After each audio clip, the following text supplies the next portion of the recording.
Hey everybody, welcome to Q&A with A and V. I'm Vincent Racaniello, and joining me tonight from New York, Amy Rosenfeld.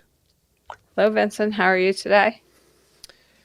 I'm very well, thank you very much. I saw you earlier at Columbia. Yes, you came for a defense. It's always exciting when somebody gets to defend their PhD. It's always good. Absolutely. So, So tonight we have well, you want to show your show and tell? Yeah, I'm going to see if I can get this to work. I want to show you some incubator pictures. I'll do it very quickly because I know there are a lot of questions there, but I don't know. Can you see that now, Nope. Amy? Let's see if I'm going to look at the live stream at the delay and see if it shows up. If not, we'll just bag it. There we go. Why It's is it on the live broken stream. tonight? So, folks, this is a picture of one of the windows at the incubator. And I made this foam insert. And Vanity Nutrition, who was by last week, helped me to put it in. It's 7 feet high and 4 feet wide. It has multiple layers of insulation, and it does a pretty good job. And the way I made this was I laid down these pieces, which are 4 feet by 2 feet, I think. And then I glued to the back of them cardboard. And then I put a layer of this rubber sound barrier on top. And to get it to glue, I laid copies of Parasitic Diseases, 7th edition. These are all autographed copies, by the way, which have to be sent out to winners. What do you think about that? Anyway, I wouldn't tell Danielle and Dixon. They might get upset. They might get upset that they use their hard-earned book for a paperweight. I'm sure. All right, I wanted to tell you a couple of other things before we start. First, there's this wonderful graph in the New York Times which emphasizes how well vaccination works. So these are the most recent, August, September, October, 100 cases per 100,000 here on the Y, average daily cases. So this is in unvaccinated and vaccinated. So you can see the vast majority of cases are in the unvaccinated, as are the deaths. And this is likely Delta. So, and this has happened for every variant before this. So the vaccines work, and they will continue to work for Omicron as well. I also wanted to show you, let's see. Oh, yes, we did a paper on TWIV today, yesterday.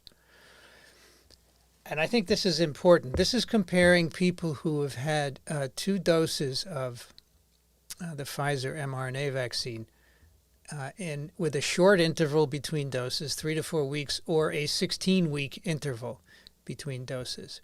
Is this going to end up with us saying that I was right? Yeah, of course, Amy. Okay. Of course. Just making sure. I don't think you have an issue with that, right? No, it's fine. Anyway, if you take serum from these people, what you find is that in the red or the long interval, for everything you look at, it's better for a long interval than a short interval. For example, avidity of the RBD, binding to the RBD. But here, these are all the different variants. And you can see in each case, even though the overall binding of the antibodies to each variant goes down with each one. Here's SARS COV2, by the way, which is also bound by these antibodies. The long interval sera from those patients always does better. And the same for neutralization. It's really striking for the neutralization. It does very much better with the long interval. And so, as they say in this paper, the short interval, the boosting probably could have been better planned. And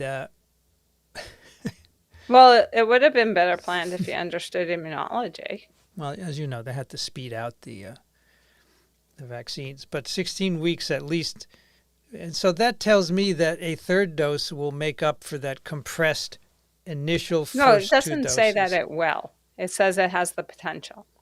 Yeah, it has the potential. That's right. You're right, and I cannot be absolute. You're absolutely right. You can be absolute, but I can't. And so what does this mean for Omicron? Let's take a look at Omicron.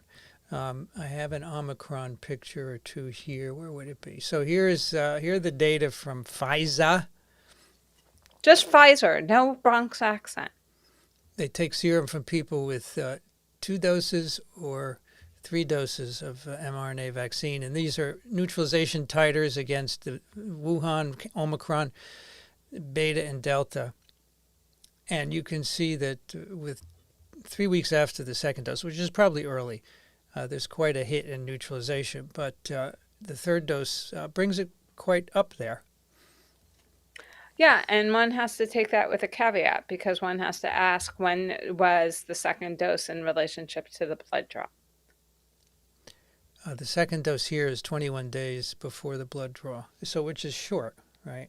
Right, but when was the boost dose, the blood draw? So was the boost also 21 days before the blood draw? Because if not, it's not a comparison. The third dose, well, the blood draw is a month after the third dose. It's a week more. It's not. It's anyway. It's not really the right comparison. What we're seeing here is that 3 doses appears, as we saw in the paper I just showed you. A properly spaced dose gives you higher breadth against different variants. It doesn't say anything about breadth. It just says something about antibody concentration. To do breadth, you have to sequence. Breadth is how many different variants you can neutralize. That's what they define in the paper, right? So anyway, it's not what it's not the Theodora now, and Paul definition of breadth. In the paper, the breadth means this closely spaced sera don't do well neutralizing variants, but the 16-week sera do. That's what we mean by breadth here. And so the Pfizer data show the third dose does well with Omicron. So I'm thinking a third dose is not a bad idea for at least antibodies. Now, I think you're already with 2 doses, you're okay with severe disease and hospitalization and death because the T cells are still there. But if you're worried about, and so the idea would be if you have 2 doses of a vaccine, it's going to be a little less efficient neutralization in those early days of memory recall. And so you may have a little more severe infection. So if you want to avoid Where did you get that? It's my hypothesis. I'm allowed to hypothesize. But you should phrase it as my hypothesis is. Wasn't every word out of my mouth a hypothesis? No. Okay. All right, let's go to some questions, folks. Welcome, everybody. We have a nice crowd tonight, moving up on 500 people. And let's see, hello, our mods are here, Mr. Ozzy Kim, Les, Steph, and Frank. Where's Vanity? Vanity's probably working, I would guess. Huh. But maybe she'll show up later. So let's get to the questions here. A lot of people talking about TWIP. This is the best podcast on all things about our current pandemic. Thank you. I'm glad you like it. Thank you very much. Mm-hmm. How come on my screen there is no thingy with the questions? That usually pops up. It's on the live stream, so I don't know what's going on yours. We'll have to test it out on Friday. Okay, here's our first question. Given boosters may lead to affinity maturation, can the anti-vax fear about DNA changes be flipped on its head? What? Affinity maturation is a different process. It's somatic hypermutation. The DNA changes, that was all about recombination, which happens before the B cells even see the antigen.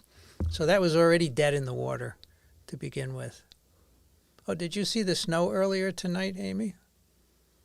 Morningside Heights snow flurries. There were snow flurries when I got off the train. Oh, really? Yeah. Why were you in Morningside Heights? I wasn't, but Mr. T is.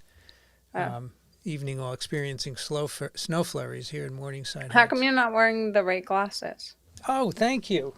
I was wondering why I had to look up so much. Thank you so much.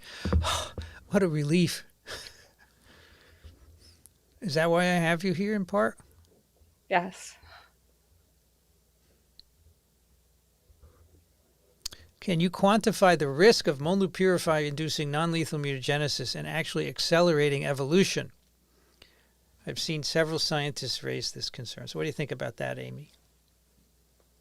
What am I quantifying the evolution of? Virus. It's accelerating SARS CoV2 evolution. So it's accelerating its ability to make more errors, which most likely will be deleterious. Why is this a problem? Yeah, well, some people are saying, well, if you don't take the right dose, you would have a sub-inhibitory dose and you might get more mutagenesis. But I think, frankly, really? Yeah, that's what the idea is. Well, that goes for anything. If you take a sub-dose of a chemotherapy, you're going to enhance resistance of the transformed cells. Yeah. Okay, so if that's your theory for chemotherapy or antibiotic resistance, then sure, go with it.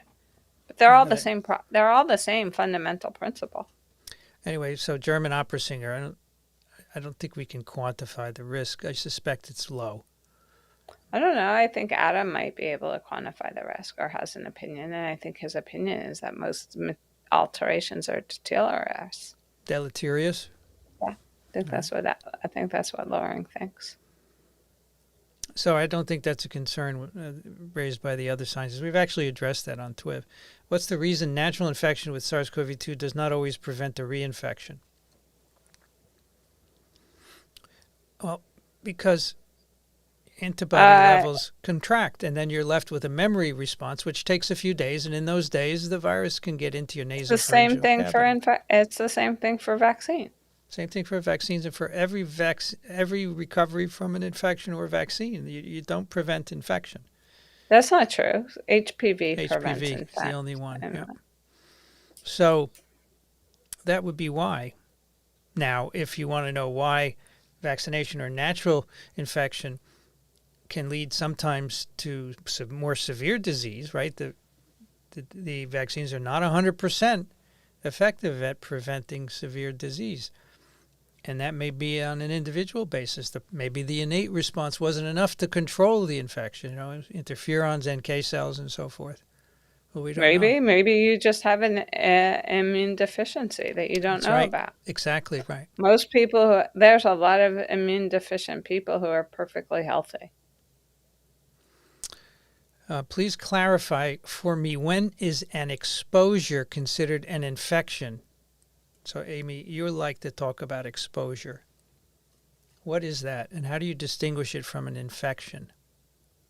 So I distinguish it as if the RNA. So infection, you actually have to reproduce something. So if you have if you get a CT value today, and then you go back tomorrow and you had a CT value that's the same, you're just exposed. It's just hanging out. If it goes up at least 1 unit, then I would consider it an infection. If it goes down, I would consider it definitely an exposure. And if it just remains the same, it's most likely an exposure and just persisting. It's my definition. Excellent.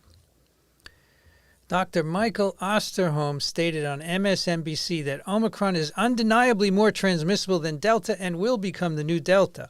Yeah, that's because he heard it from Tony Fauci, who said, oh, South Africa was at a really low level of new cases, and then they discovered Omicron, and it vertically skyrocketed. So the number of so he's just counting cases, folks. Which is not the way that you can count transmission. Yes, the fact that which is unfortunate. The fact that this has been stated so soon after the discovery shows how fallacious it is. In fact, hey, listen to this, Amy. Alan Dove yesterday said on TWIV. Oh, wait, should I be sitting down for this? Yes. No variant has been yet shown to be more transmissible. Oh, is that why you whipped out the editorial? No, I whipped it out because we were talking about how human behavior drives outbreaks, not any particular variant. And that's exactly what you wrote, remember? Yeah, I know. That's why I was wondering if that's when you whipped it out. Yeah, I'm aware of what I wrote. I'm aware of how you can count cases and how you can actually use the right words in the right context with the right meaning. But hey, let's not there's Some, we you know, shouldn't ask too much for people. most people I'm don't. very picky. Most people don't care about using the right words. Yeah, I know, because I listen to this every day. People use the word mutation for protein. So I was at a PhD defense this morning, which is why I didn't teach my class, my live stream virology. And so Steve asked, do PhD defenses ever lose? Do they ever crumble completely under faculty attack? I've seen some. I don't know about lose. I've had people have to go back and do experiments for another year before they can successfully defend their thesis. Most of the It doesn't time, happen today. not today. No, today's was good quality. But No, I'm just saying it doesn't happen today in general. In general, it doesn't matter how bad the PhD defense is. They listen, just usually walk out. I was at a defense once years ago where our visiting examiner from another university said this would never pass in my university. He wanted to fail the person. So Yeah, I know. we had the person go back and do a year's worth of experiments. So, but according to Amy, this doesn't happen anymore, which Nope. is why today's was my last PhD defense. It's my last, no more. But I'm sure she was very good. Why am I covering windows? Because it's too noisy, Omar. And those are soundproof barriers, and they do a great job at keeping the street noise and the fire truck sirens and so forth down. Do we know why some individuals transmit SARS-CoV-2 more than others? No. Well, they have high viral RNA loads. There was a study. But there are other people who have high viral RNA loads. Can I finish my statement? There's a study done at the University of Colorado where they were routinely sampling students and measuring nasopharyngeal PCR RNA loads.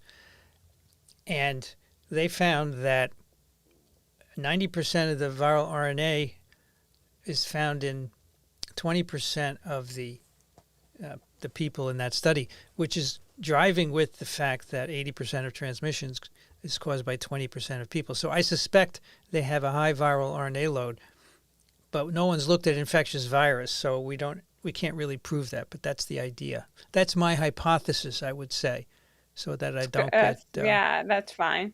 Could be wrong. Most likely it's wrong, because there are other people who have high viral RNA loads, and it's stochastic, right? Did they take a test every day? Or they just did one time point? I think they had multiple time points. Would you attend Hamilton in a theater in 2 weeks? Yes. I actually went to Moulin Rouge a couple of weeks ago in a theater. How was it? It was fabulous. The musical is... I'm not a musical fan, but oh my gosh, they were really good. And everyone was masked. You had to show proof of vaccination. And here I am 2 weeks later. I'm not symptomatic, so I'm good. So, was the theater fully full, or 80%, 50%? Every seat was full, and the waiters, not waiters. They have waiters? No, the people who walk up and down the aisle and show you your seats. What do you call them? Ushers. The ushers? They shine. If you didn't wear your mask, they shine a light on your face during the performance to make you put it on. Ah. And were the actors masked or no mask? They were not masked. I'm sure they're tested every day. Or vaccinated. Anyway, so I would go to a theater, yeah. Just be vaccinated and wear a mask. How much broadening does the immune system do on its own after a boost that is separated from the vaccine but primed by a good amount of time? Months. How much? Well, I don't know what kind of number, but it broadens sufficiently in this case to encompass many variants, even SARS CoV-1, from a virus that you've never seen before. You do so much diversity in your antibodies that you can recognize SARS CoV-1. So that's about the best I can do for how much broadening. Well, it's all germline. So, of course, you can recognize anything that you've never seen before. No, but then you have to diversify with VDJ. Well, VDJ recombination is already done, but then you have to diversify with somatic hypermutation, right? And that's But where the there are also variants come in. some, there are also, as we've read papers about, there's some cryptic epitopes that are shared. And there's constant, despite what David Ho thinks, that there are invariable regions to the spike. Otherwise, you couldn't make a common coronavirus vaccine. This idea of making a universal sarbecovirus vaccine would go nowhere if every amino acid could be changed. So there is a huge flaw in what his statement is. He should stop saying it. People are saying that if you're vaccinated, you can still acquire and spread infection. I don't think you can spread it as easily. I think I don't it's think you far actually reduced. spread. I don't think you actually spread because nobody's actually done that study. And the closest it is the Singapore study still, which you and Daniel discussed, I don't know, in the early April. Yeah, a long time ago. And there has been nothing since. I see a pro-vax argument in affinity maturation due to vaccination leading to hypermutation that leads to better matching between antibodies and antigen. Well, yeah, it's a good reason to get vaccinated, yes. Because that's how the immune system works, if that's what you're saying. But it's how the immune system works, and getting vaccinated allows you to do that without the risk of any severe disease, right? Whereas the immune system still does it when you get infected, but you have that risk of developing severe disease or complications. So it does it in a much safer fashion, which is unbelievable to me that people can't comprehend. So someone is saying the vaccinated has the same viral load as unvaccinated. No, that's not true, mister. It ain't true. It's wrong. First of all, it's viral RNA load, and it declines rapidly after a day or two. So it's not the same. You're looking at one flawed study, and you're quoting it. Oh, is this the Cape Cod study? Yeah, it's wrong. Yeah, there was also some cherry picking about what samples and there's a lot of political behind that. I wouldn't quote that study anymore. Well, it fits their agenda. Trevor says vaccine saves lives, and they do. And I just want to point out to everyone, I wanted to do this earlier.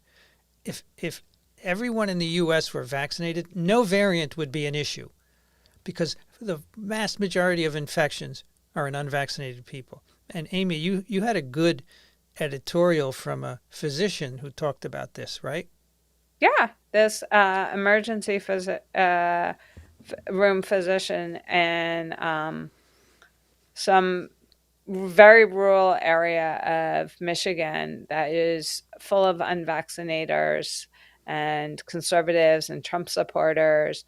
And his hospital is like any hospital within like a 2.5 hour drive of where this man is. And you can all find it on the website. Is completely packed, and it's completely packed with people who have COVID, and some people have died. And he talks about how like his best nurse goes home and cries every night in the car on her drive home, and how they've had to have people who have had cardiac infarctions and breaks and other things sit in waiting rooms or ER rooms or whatever for hours because there's no place to put them, and how selfish it is for them not to have been vaccinated. Not just because it makes being a doctor and a nurse hard, but it makes saving and helping all of these other people who have heart attacks and diabetes events and broken bones and various other things. It makes their treatment, their efficiency of their treatment and the quality of their treatment so reduced. And he's right. It's like saying my life, it's not like, it is exactly saying my life is more valuable than your life. And I don't think anybody has the right to say that. MK, yes, your book is repurposed as a weight, but they will be unharmed and on their way at some point. All right, Tony asks, is there any immune response at all to SARS CoV2 by an unvaccinated person with no previous infection? If so, what are the mechanics? Well, you make a primary immune response, Tony. It takes 7 to 12 days to get going, but you do make a primary response. What are the mechanics? Well, the antigens, the viral proteins, are picked up by antigen-presenting cells. They're brought into the lymph node where they're recognized by T cells, and the T cells become activated, and they secrete cytokines that enable B cells to mature and produce antibodies, and other T cells to become cytotoxic T cells. So all of that takes some time. So that's the primary immune response, which is delayed. And by the time that kicks in most cases, the infection is already going down, right, Amy? It's been down. If it takes 3 weeks, you don't have an infection for 3 weeks. You have an infection for... It takes 7 to 12 days for that initial adaptive response to kick in. In many acute infections, the viral loads are already decreasing. What's 7 to 12 days of adaptive? What adaptive immune response? Antibodies and T cells. Yes. No. Sure. Yes. No. How long are you saying?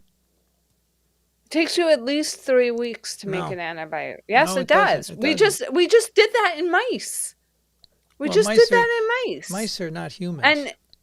And you know that that's not correct. I'm talking about people. It's totally wrong. It's in the papers that we did. No, I showed it's not. Earlier. Yes, it is true. Okay. No, it's not. Well, anyway, not true. The numbers are not as important as there is a delay, and you get a primary response. So, Amy, what do you think of this report that Omicron has taken genes from a common cold virus? Is that true, or is that just bioinformatic Yahoo? What common cold virus? That's probably a common cold coronavirus. I think there's some conserved regions that they couldn't distinguish. I think that there's some conserved regions, but that's fine. So the viruses don't take genes from very different viruses. So this is not happening. AIDS, HIV, no, not happening. No, Laurie Garrett's point when she titled the variants in HIV was how much it alters and how we still don't have good public health, and how we didn't learn anything from distributing antivirals in the beginning of the HIV pandemic, blah, blah, blah. Indeed. That's what her point was. Hey, folks, give us a like. Thumbs up just below the video screen. There are 750 of you, 188 likes. Let's get it up there, please. New York State tracks hospitalizations by vaccination status. Charts look the same. Yes, as the ones I showed. Gotta love those vaccines. You gotta love them. It's the solution. Frank says, I was reading an abstract that mRNA vaccines increase endothelial inflammatory markers for an increased risk in heart attacks. Do you have any insight into this? I have not heard that. They may increase endothelial markers, but I don't think there's an increased risk of heart attacks. There's the myocarditis risk, which is quite low, though, right? Yeah.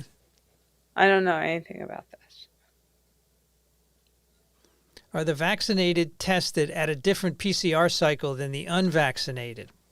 No. No. They get the same cycles, both. Is it 40 cycles? Depends on what platform you use, yeah, usually. Okay, a fully vaxxed masked friend was within 6 feet of someone with COVID for over 15 minutes outdoors. CDC quarantine guidelines do not account for this scenario. That's because they don't need to quarantine. Yeah, they don't need to do anything. They were masked, they were outdoors, and they're vaccinated. But if you were indoors in more than 15 minutes, 6 feet, that would be considered an exposure, right? Why? You're masked. You're masked and vaccinated. What more do you need? Yeah, I wouldn't. I don't I particularly don't see I don't see why you would need to quarantine. Rob says, I'm looking forward to my book, which was one in the pre-pandemic era. Oh my gosh, I'm so sorry, Rob. I'll get it out. I'm really sorry. Can we expect recombination between Delta and Omicron? Sure. Absolutely. Coronaviruses recombine at high frequencies, right, Amy?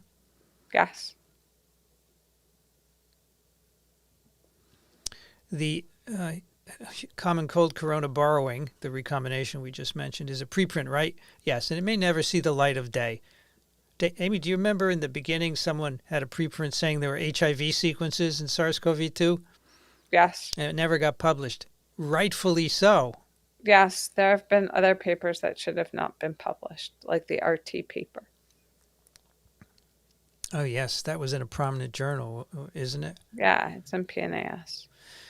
Okay, what is Christian Anderson's reasoning that vaccine efficacy or vaccine effectiveness for 2-dose mRNA series against severe disease will drop to 50%. I think there's no basis for that because I heard Alessandro Sette say the opposite the other night. He said most of the T-cell epitopes are not changed in Omicron. Therefore, we expect a similar outcome for severe disease and hospitalization as for Delta. So but you were also told by Nusenswag that there's nothing, that T cells are useless. Anyway, I don't you think were you not? Yeah, it doesn't matter what he told me. It's fine.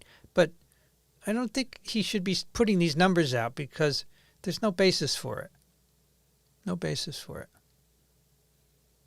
Oh, here's one for Amy. Since zinc ionophores can inhibit the replicase, the viral replicase, should we avoid having zinc supplements when receiving mRNA vaccine? No. No. But do zinc ionophores inhibit the replicase, Amy? Say in vitro? Maybe. But the mRNA vaccine has nothing to do with the replicase, Farhad. Right. There's no replication. Right. It's just a spike protein, so don't worry about it. Sylvia, thank you for your contribution. Understanding monoclonals should be given early. If given on the later side, are they harmful or just ineffective? They're just ineffective. Yep. It's like having expensive urine for taking too many vitamins. Am I on the PhD? I was on the defense panel this morning. Yeah, it's over. It's done. It was all about she did well. T cells. She did well. Yeah, I learned a lot. Had my first Pfizer dose on 9/19. I'm waiting till February to get the second dose. So that's good. The only downside, of course, is that in the meantime, you have to be careful. You don't want to be infected because your protection is not optimal, right? But that's good. I like the spacing. I don't know. I wouldn't have said anything. Had we completed a vaccine for SARS CoV-1, would it have been successful against SARS CoV-2? Depends on what the epitope was. Yeah.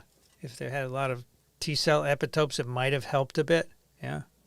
Well, if it included the universal region of spike, it might have helped tremendously, right? Yes. That's the whole point of a universal sarbecovirus vaccine. So Lucian asks, I am perplexed how deer in Iowa have widespread COVID. Do you have any theory how they avoid humans? They're outdoors. Is there a vector we don't know about? So probably the mice. Maybe mice, but what gave it to the mice? So we're going to have the person who was involved in that study in Iowa on TWIV soon to talk about it. I mean, I've heard him talk. He has some ideas, but no. Did he sequence any of the virus out? Yeah, he did, and he could identify like 6 separate spillovers from people. Yeah, but the question is so as the variants have arisen, spike has the ability to bind to mouse ACE2 without any adaptation. I think it's like N501Y confers that. That's right. So that was an early alteration within spike. I don't know if they all have it. Probably they all have N501Y since this is a recent discovery. But so then it's clear. It should be very clear. It's not clear that it went in mice first. Not at all. Well, it should be very clear that it could have gone. Could have gone. How would it get to mice? How would it get to mice from people? What are you talking about? How would it get from... If the person is sneezing out N501Y. And where's the mouse? Walking around next to him? Well, maybe it's just in its house. Many houses have mice. Okay. Who knows? And then the mouse goes out and... It's possible. I agree. We don't know. I think that's a really interesting scenario. I think it's more realistic than a lot of other ones.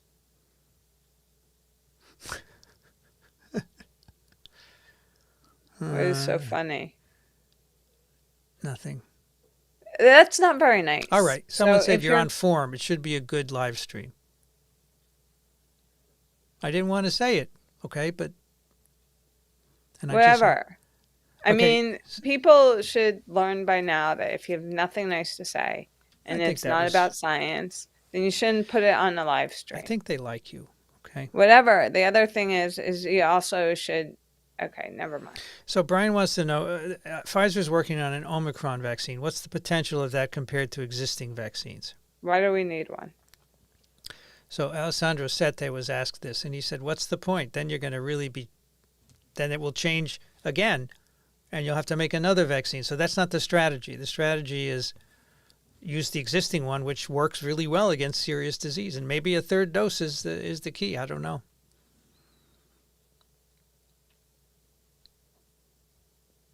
Well, Scott Gottlieb feels the same way, and he's on the board of Pfizer, that they should not make variant specific because then you just enhance variant specific immunity and you leave yourself open to immunity to disease or infection by other variants. And he uses Delta as an example. So Bobby says, with some saying the change in spike 214 EPE only being previously found in a common cold corona, is it fair to say COVID caught a cold? I don't think so. If you've only seen this amino acid change in common cold coronas, Amy, does that mean it came from a common cold corona? And because now you find it in SARS CoV2? You just bit my head off about the mice. I didn't bite your head off. I just said. Yeah, I mean, it's the same philosophy. I just said there's no proof for it. That's all. There's no proof for this Okay. either.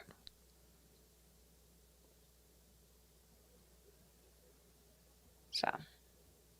I likely had COVID in March 2020, antibody negative a month later, so who knows? Had J&J April 21. Is one dose J&J sufficient? So no, I think the advice is to get two. I mean, if you're not sure that you were infected, you might as well get a second one. But the paper that I showed you a figure from at the very top, they also looked at people who had recovered from infection and then got one dose. And in them, the second dose of vaccine did not improve the titer of their antibodies or their breath, as defined by reacting with variants. But in your case, we've already known that. We've known that for a while. That if you get infected and you get a vaccine, it's always better. So Tony said maybe the virus infects the mouse when you're using your computer. Yeah. You get it? I got it.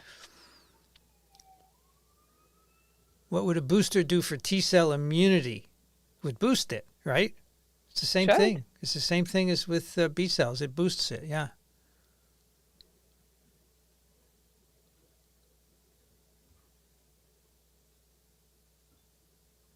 All right. Deer often live close to people. Wildlife management operations, field research, recreation, tourism, and hunting. It might not take much, yeah. All right. Someone wants to know about the Cuban vaccine. Do you know anything about the Cuban vaccine, Amy? No. I don't know anything about it. Someone said we should have some people on who have worked on it, so we could do that. But I haven't looked into it. I don't know how would you contact them in Cuba? I guess via email? Yeah. Are they part of the government? I don't know. Why do you think they're not allowed to converse with outside people? I would be surprised if I would be surprised if they're part of the government and it wasn't monitored. But I don't know.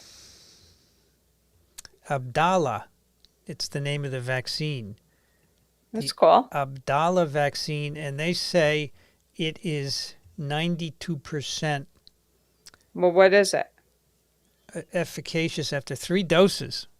Yeah, but what is it? Is it attenuated? Is it inactivated? Is it a VLP? What is it?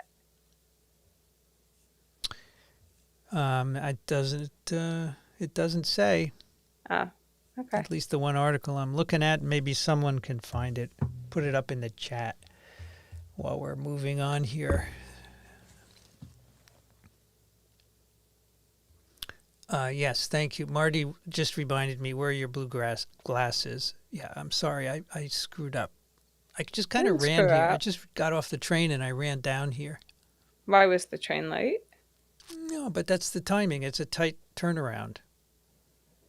Yeah. A couple of people from Montreal. All right, Steve says, if Omicron was as dangerous as Delta, wouldn't South Africa's hospitals already be overloaded and their oxygen supplies be drained by now? And they're not. I'm not sure that their hospitals are not at capacity. That's not exactly what Gottlieb gave me the impression of today. They Pretty might much, be at capacity. or very close to it. Yeah, I think they're they're just much fuller than they were. these are waves driven by unvaccinated people. Okay, Yeah, that's that's basically it. what he said. That's It's what he not. said. It has nothing to do with transmissibility. So someone writes here: is there any evidence that Omicron is more transmissible? So we think not.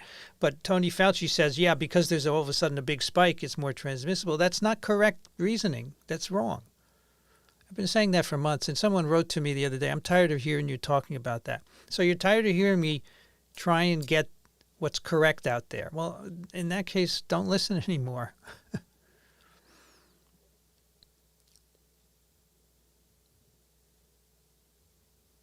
Some are saying that the mix of types of mutation in Omicron, whether this suggests another lab leak or animal and back.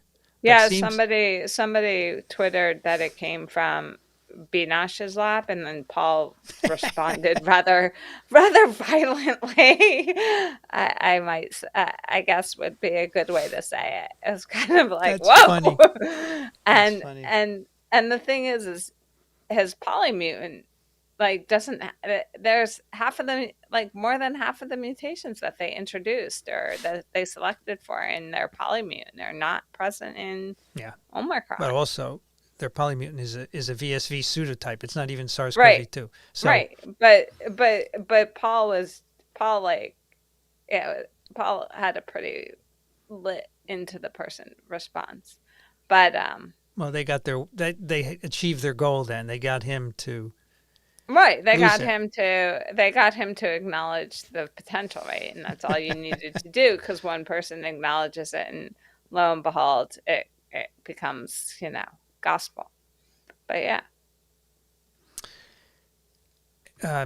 But by the time Omicron is the prevalent variant here in the U.S., any guess if the immunity in the elderly will have waned much if most of them got the booster months ago? Well, it's going to contract. That's what immune systems do. It's going to contract. And they don't expect it to be here for 3 months. We seem to be a 3-month lag. This is a good question about what's going to happen, because the antibody levels in T cells will contract even after the third dose. So then what happens? Really? I don't know anybody who would have texted you that this morning. I'm not fighting you. I'm not fighting you. Well, that wasn't the response that I got this morning. Well, I was trying to have a discussion with you, but you didn't want to have a discussion. I did have a discussion. I had a discussion with you and Daniel, and your response was, so Daniel said, I think boosters in the orders, but the same caveat even from the folks at Pfizer that 2 doses may prove effective in preventing severe illness from COVID-19. And I said, so what will happen when antibodies contract 5 months and the booster and Omicron continue to circulate? Fourth boosters? And your response was, the idea is that 3 doses provides breadth to limit infection to mild, moderate disease symptoms. The idea of sterilizing immunity is not sustainable. The papers we have shared this week showing a need to space out to get the best antibody breadth suggest that a 3rd dose might do the same. Since no one has examined the antibody response after 6 months of boosting and contracting, it may be that after 2 doses in this stretch would have been the same conclusion. If what philosophy is to go on the data, there is no data to support this. So I was quite lucid this morning. That was good for an early morning text, huh? I was even more lucid. So Spiffy says, with all respect, why do you still talk about droplets when I see evidence that the virus is airborne? Because it's mostly droplets. There's some airborne, I will agree, the aerosol droplets, the small ones. But it's not 100%. That's why we still talk about droplets. Have you read Paul Offit's book, You Bet Your Life? No, I haven't. Is it good? I have read his other books. I'll have to check it out. I don't know. It's 8484, so 2 or 3 more. And okay. Then I have to go. And look, you're at 860. You're almost at 1,000. Good. We got the likes up to 370. Excellent. Neil, thank you so much for your support. Thanks for your work. Best resource online. Thank you. There's a lot online, so I appreciate the comments. Yes, unfortunately, it's not of good quality. What is that? Most of it online is not good quality. Oh. It's not correct, right? Any comment on the effectiveness of a face mask if you constantly adjust it with presumably dirty fingers? Do you think there's much evidence for finger transmitted infection? No. I think it's very clear from the Bangladesh science paper that masks work. Should we do that on TWIV? Yeah, it would be a good paper. So you're on Friday, aren't you? Yes, I am. Amy, me, and Rich Conda and Dixon. Yes. So do you want to do this, or do you want to do the complete paper about the 6 vaccines that they looked at for RSV and found differences in the upper and lower respiratory responses? Maybe we'll do both. Both big papers? The mask is a big paper. Oh, I don't know. But I think her paper is really interesting because nobody really knows very much about the upper respiratory response, even for SARS CoV2, and people know very little about it for our viruses, too. Well, this came up in the defense today. I said, most of your studies are with lungs. So do you think the nasopharyngeal epithelium is different? And the answer was yes, but we can't get those tissues. So, but Amy, there were studies done in, I think, non-human primates where a certain level of vaccine-induced immunity protected the lungs, but not the nasopharyngeal cavity. Right. So there's clearly differences. Right. And that's why Ian has always advocated for intranasal vaccine so that you would have a better IgA response because those tissues are protected by IgA. And lo and behold, today Ben tweeted that with all these variants, it wasn't a time to consider an infectious attenuated vaccine. I don't know anybody who would have thought of those things. But why would that help? Why would that help with variants? It's not going to solve the problem. Because it's going to vary. As it replicates inside of you, it should vary.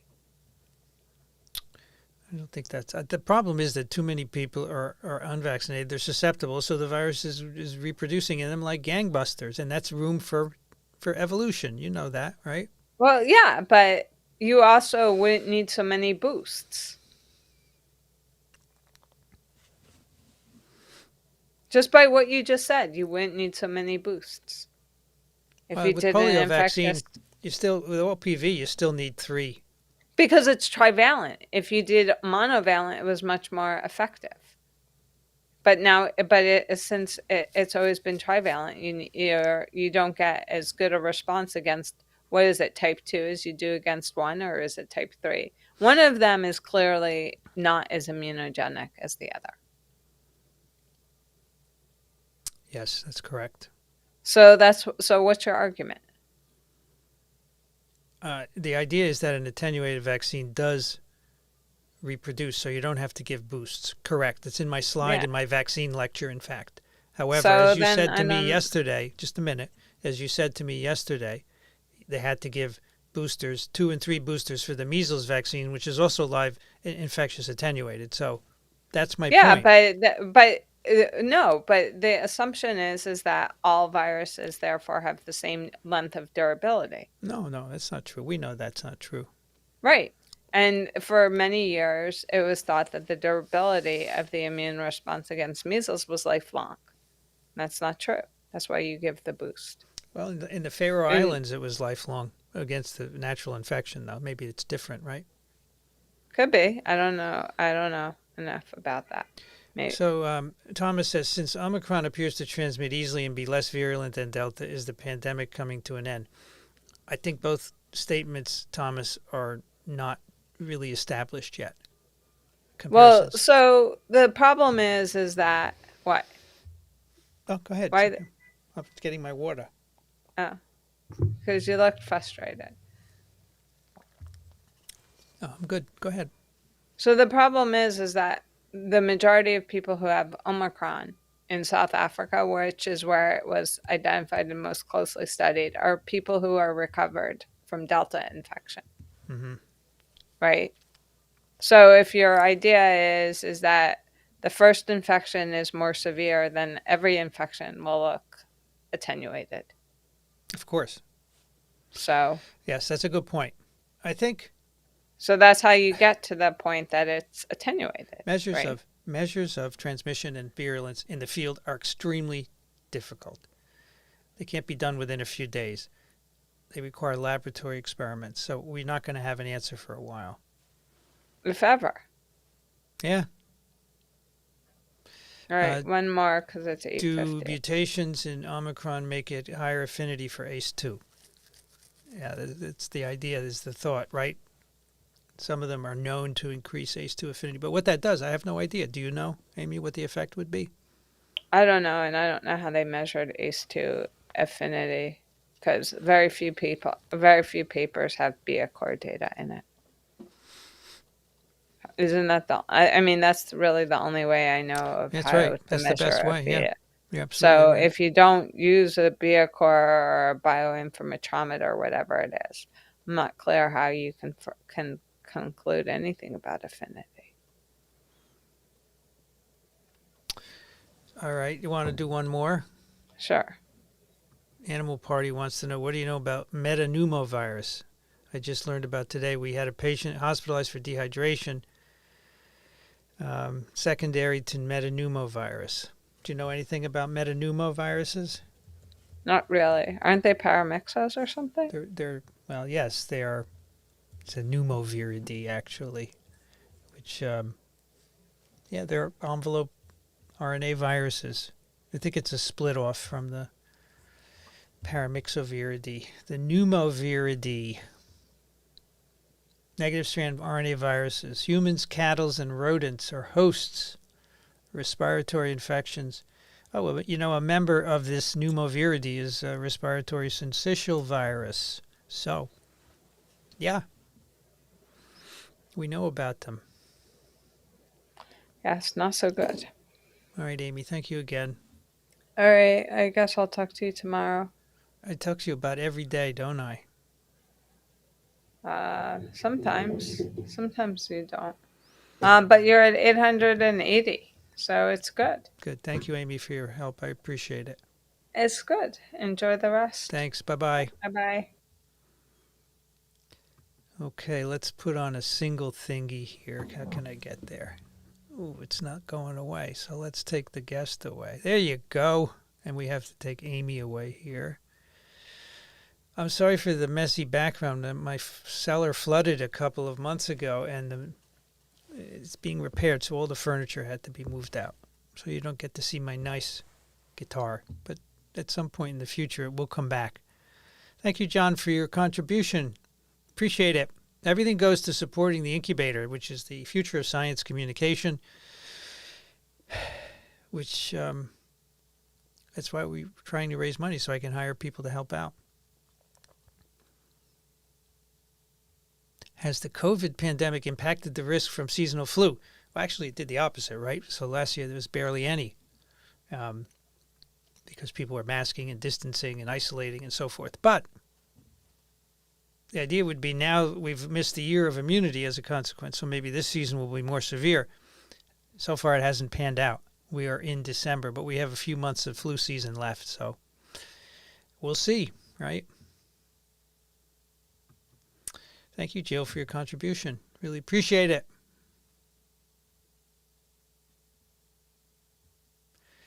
Can they calculate what parts of spike cannot mutate without loss of function? Yeah, they do. Some experiments were done a while ago in Jesse Bloom's lab, which they changed every amino acid, and there's certainly some that can't be changed, right? You can imagine that they contribute to the structure of the spike, not just, say, the interaction with the receptor. So for sure there are invariant residues. Some people say there aren't, but that's not correct. That's not correct.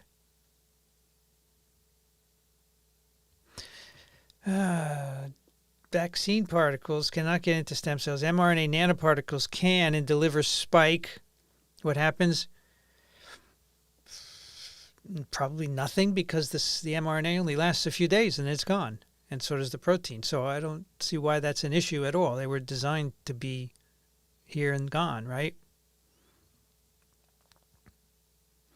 Frank says, I need to attend a work event. Most likely others will not be masked. I want to mask. What's the best way to protect myself if I cannot social distance? So you're vaccinated, mask, and then if you're worried, test yourself 2 days later. And if you're positive, then you could get monoclonals if you think you need them. But if you're fully vaccinated, and if you have 3 doses, you're going to be fine, Frank. The 3rd dose will give you really good immunity for 6 months against infection. Then it will decline, but presumably your event is before then. Thank you, Stephen, for your contribution. Really appreciate it. Do we need vaccines for a virus with mild symptoms? Yeah, that's why we don't have rhinovirus vaccines and common cold coronavirus vaccines. Yep. Would the new variants, Delta, Omicron, affect the sensitivity of the rapid antigen tests at all? No, probably not, because they are using, they're probably using, it depends on the antibody they're using, right? It can be designed that it wouldn't be affected. If it were for a single monoclonal, then yes, it could be affected. And so, but they're all very different. There are many of them, and they're different. So you'd have to see, and that would be hard to figure out, if it's a mixture of monoclonals or if it's just one. I suspect it's probably a mixture. And it's also doing spike and nucleoprotein, so you're most likely okay. It's a good question. How do pandemics eventually diminish, and why? There are human reservoirs there. Immunity goes down. There must be some other mechanisms. No, I think they diminish because the number of susceptibles are limited. So the more people are infected or vaccinated, the less transmission there will be. It's reduced. It's not eliminated ever. It's reduced. And then the likelihood that you will have large outbreaks just disappears when enough people are immune. I think that is the bottom line. And new kids are born, and so they contribute to the expanding pool of susceptibles. And then you can have outbreaks as those numbers accumulate. And that's what happened with polio outbreaks over the years. But here, we have a new virus introduced into humanity. Everybody's not immune. Nobody's immune.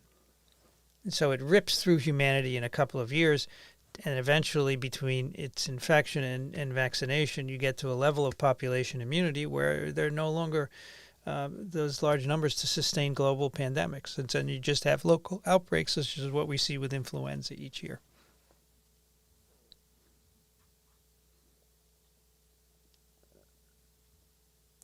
By what mechanism does rheumatoid arthritis put one at a higher risk for infection? I don't know the answer to that.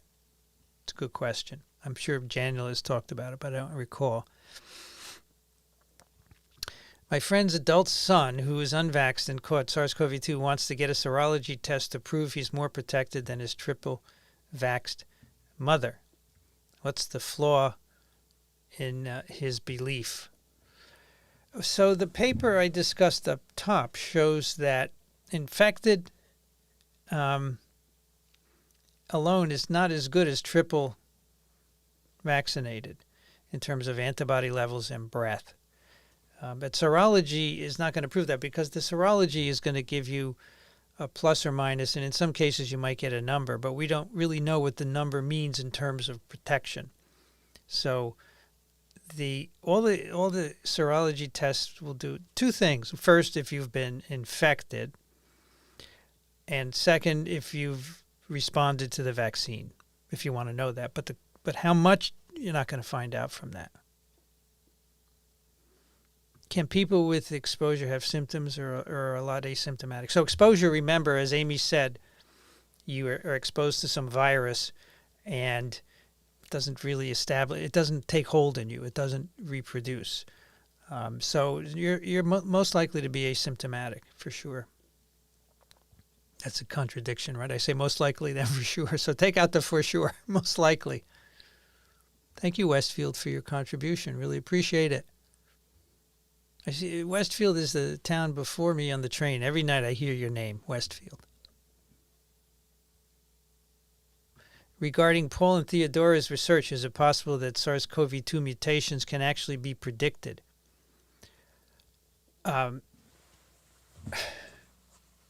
So you can. What they did was to select for spikes that are resistant to monoclonals, right?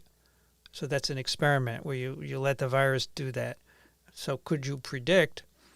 Well, you could map where all of those are located and show where the antibodies bind. And you could say, oh, here's one next to it. This might affect binding, but you don't know. You could make a prediction, but you'd have to test it because you wouldn't necessarily be right.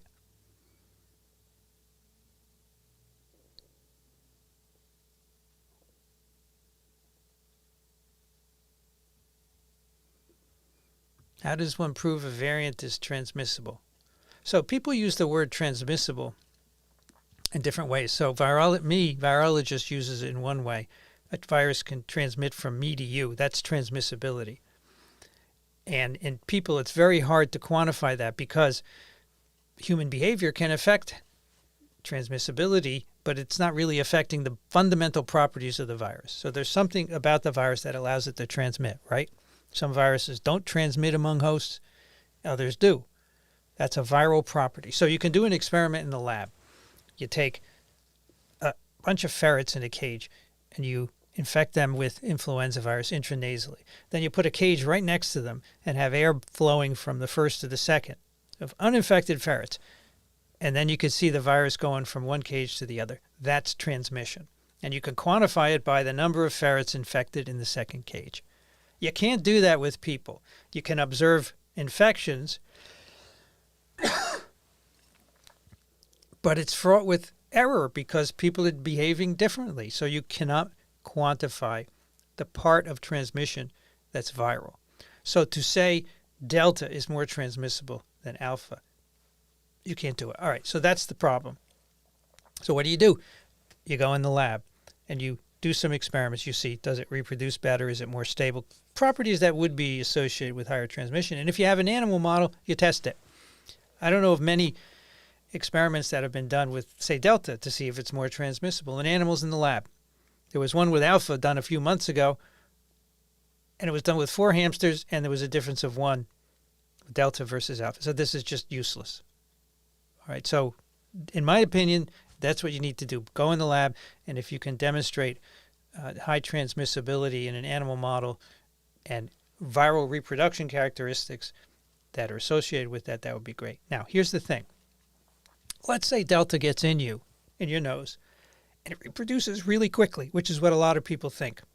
So you begin to shed virus before you even have symptoms. So there's more asymptomatic transmission. That would drive a virus through a population. It's not necessarily inherently more transmissible. It can't go through the air better in droplets than another virus. But because of this rapid multiplication, and you could figure that out in the laboratory. So that's what I'm talking about. These are nuances that you don't get from epidemiological observations. And there are people who agree with me, but the vast majority just accept it and say, yeah, it's more transmissible, and that's it. It fits the narrative. I'm not giving up because I write the textbook, and I want to be able to say in the textbook, did this SARS-CoV-2 evolve during the pandemic to different stages of transmissibility or not? I don't think we have the evidence that shows that now. So in the next edition is not going in until we have that evidence. And so the future students will learn the right thing. How fast can they produce monoclonals versus adjusted vaccines? So the mRNA vaccines are very quick to produce. You just have to do some safety testing. I think 90 days they're saying they could have a new one out and tested in people. Monoclonals, you have to produce them in cells, and so they would take longer to do that. But maybe 90 days would be reasonable as well. There are people who know better than me about the monoclonals for sure. Thank you, Ace of Spades. Yeah, so Ace of Spades, for your contribution, says that this story picked up material from a common cold. So it's like someone mentioned earlier that there's an amino acid change that's only seen in human common cold coronas that suddenly has appeared in Omicron. And that's just not good evidence. there's going to be some conservation between them. They're coronaviruses. So unless you're careful about your analysis, and remember, that's in a preprint. So let's see if it ever makes it into the real world. This is pretty funny. Aspie Third Eye says, we've had PhD students flunk out with their defenses. Some buckled down and repeated. Others gave up and went to work. That's funny. Went to work is like getting your PhD is not working, right? My mother, 60, had a mild COPD, had 2 Pfizers, no bad reaction. Shouldn't she get a J&J booster? Yeah, of course. You can do different boosters if you want. Absolutely. I'm not sure it'll make a difference, but if you want that, yeah, you can do it. Yeah, and I'm not a doctor, so you shouldn't listen to me, but ask Daniel Griffin. He'll say that. He says that all the time on the pod. After severe COVID and recovery, is there a way to verify if memory B cells will be protective against different strains of SARS CoV2 reinfections? So the best way is to take serum and see if they will neutralize different variants, right? Because the antibodies that are made long-term, 6 months and later, are made by memory B cells. So the antibody should be representative of them. I mean, the alternative is to pull B cells out of the blood and do a lot of work to find the antibodies. It's much harder than just taking the serum and doing neutralization assays.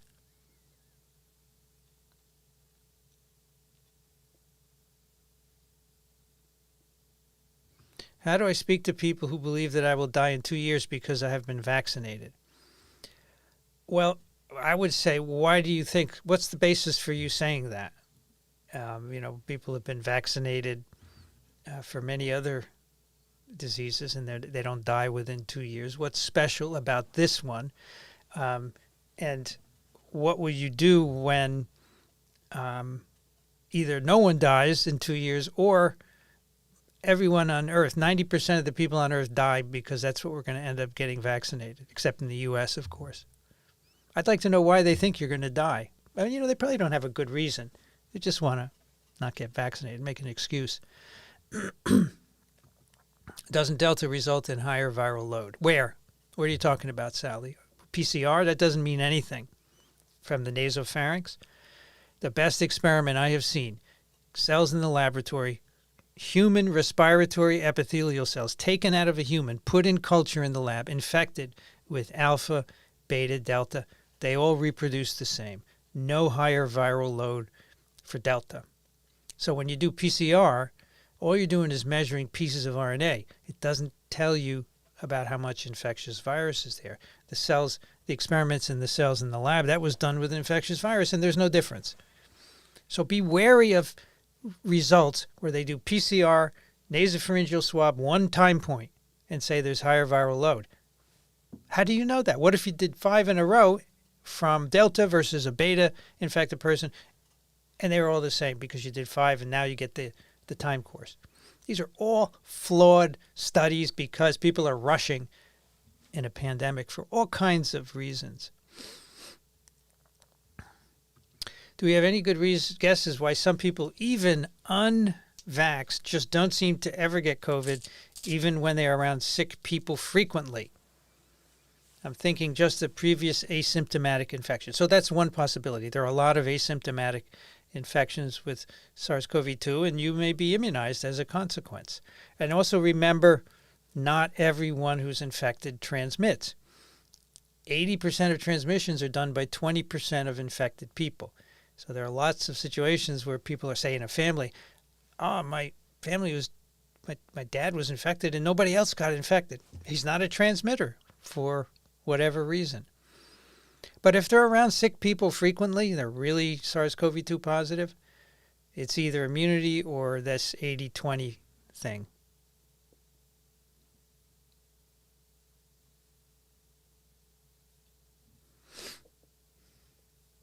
And Tony said, the evidence for dying in 2 years. Ushers, thank you, Les. Why do I have trouble remembering these words?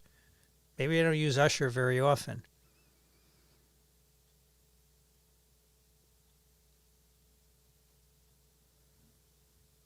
Is the whole 80-20 a casual statement, Neil? I do not make such casual statements.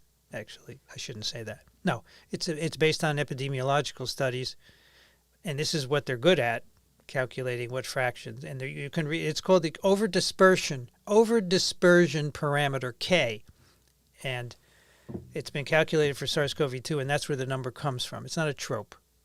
It's true. Do people who recovered from COVID and not vaccinated contribute to the creation of variants, or are these people more like vaccinated people who don't contribute? Well, it's hard to be black and white on that because immunity varies in people. Some people have great immune responses, others have weak. So the weaker ones are going to allow viruses to reproduce. But I think the major contributor to variants is unvaccinated people who there are millions of, many millions of left, and hundreds of millions. And so they provide a fertile ground for virus evolution. Variants arise and then they undergo selection for whatever property. Probably immunity is one of them.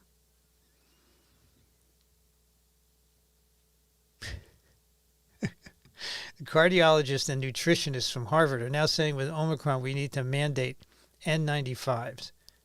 This is ridiculous. No.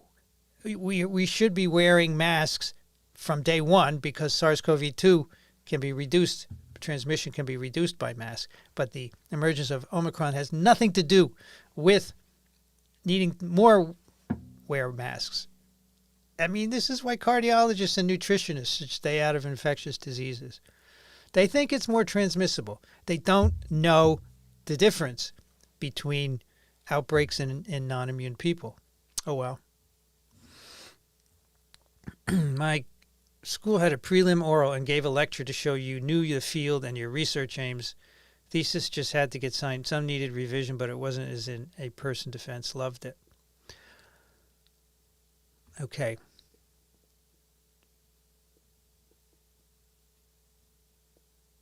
Mario says, 81-year-old male I know in Switzerland, fully vaxxed, boosted, just tested positive, no symptoms. Is he still at risk for disease? What's the CT value? Is it a high CT value, very little RNA? It's maybe just an exposure. As Amy says, you get exposed and there's enough RNA in there to give you a positive PCR test, but the CT will be high, but you're not going to proceed to an infection. Hard to know for sure, but that's what I would think. Are super spreaders voluminous talkers or singers? Not to my knowledge. I mean, there's super spreader events where you have one person that then subsequently infects many others, right? And it's not clear why they are doing that. I suspect it has to do with high viral infectious virus in the nasopharyngeal wash, in the nasopharynx, but really hasn't been looked at.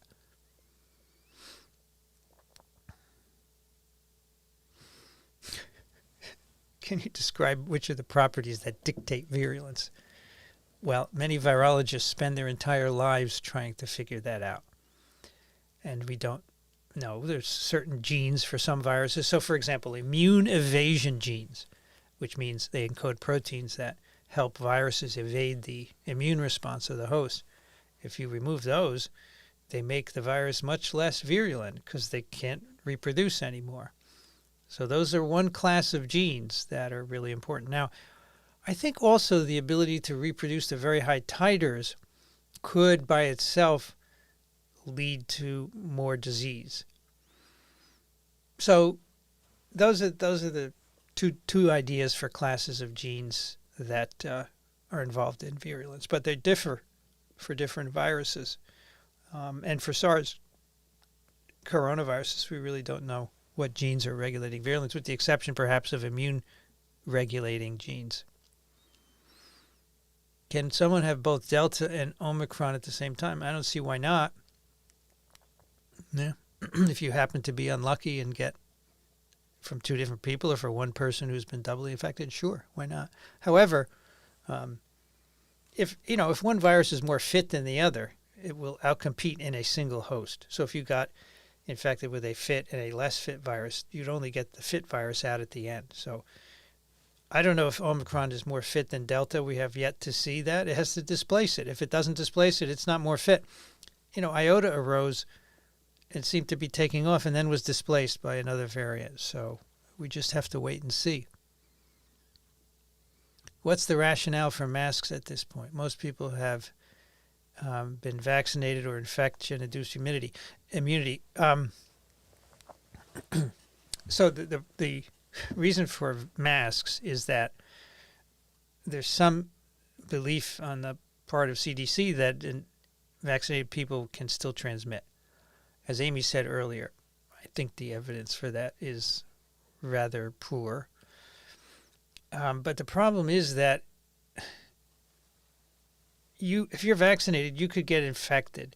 And 90% of the time you'll have a mild disease, but there's 10% chance that you'll die. And so I think the masking is to prevent that. And really, the older you are, the more likely it is that you're going to have severe disease and die, even if you're vaccinated. Certainly if you have underlying issues. I mean, this is the vast majority of people who die who are vaccinated. They have underlying health issues. So I would say as you get older, you have to wear masks in certain situations. You don't have a choice, but I'm just trying to tell you the rationale. And as you get older, it's probably more important for you to be masked. If you're worried about the 10%, if you're not, but I go on the train, New Jersey Transit, New York City subway, I have to wear a mask. I just leave it on. I get out of the car, I get on the train, I get on the subway, I go to my office, and then I take it off, an hour later, an hour and a half later. It's just because I have to do it. But if a place is voluntary mask, I'll wear it because maybe it makes people feel better that if they're not vaccinated or whatever. All right, talks of needing booster for Omicron. Would there be a need for third exposure for those who had one J&J and one Moderna instead of 3 of the same?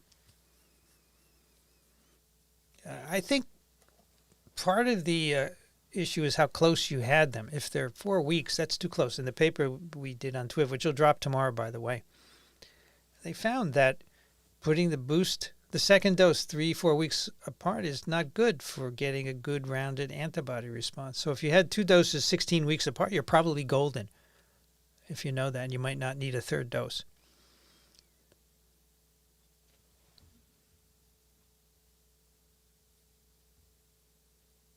Oh, I saw this one at the top. Every Wednesday I have dreams of finishing all the questions. Well, we still have some time. We're not even halfway through. Do you remember when you first realized that COVID could be a global pandemic threat? Yeah, I do, because it was January, February 2020, right? I was teaching my virology class at Columbia in person. I had just started it in January, mid-January. And we already knew this virus was circulating. And before every class, I would put up a map with the dots. And mostly they were in China in the beginning. And I said, oh, maybe it can be contained, because they're locking down. And then all of a sudden it started popping up elsewhere. And then one day I just had this chill, like, oh, crap, this is going to hit everyone. What is it going to... I'm seeing it happening while I'm teaching this virology course. So I remember that very clearly. And for spring break, everyone went home and they never came back, March. That was it. I remember it very well.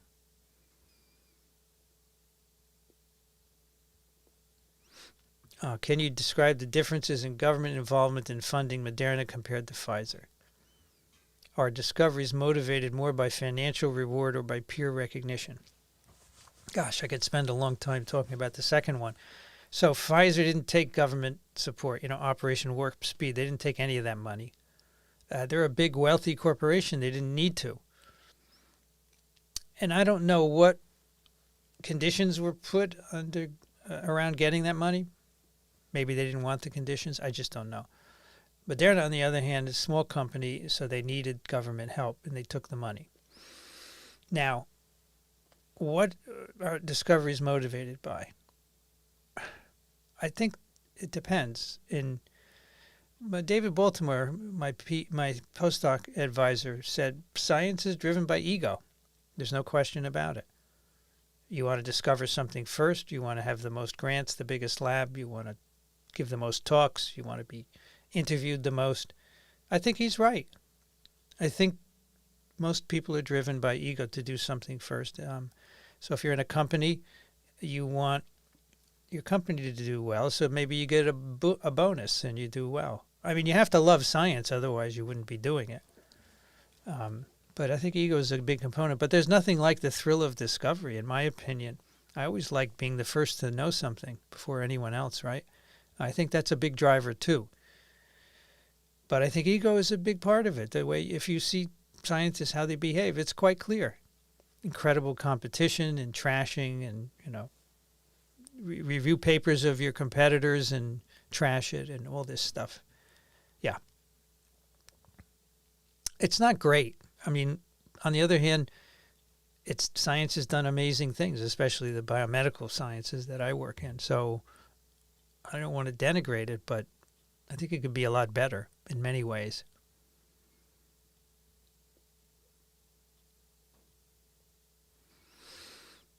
Have non-rated masks, place surgical masks shown in any study to reduce transmission rate?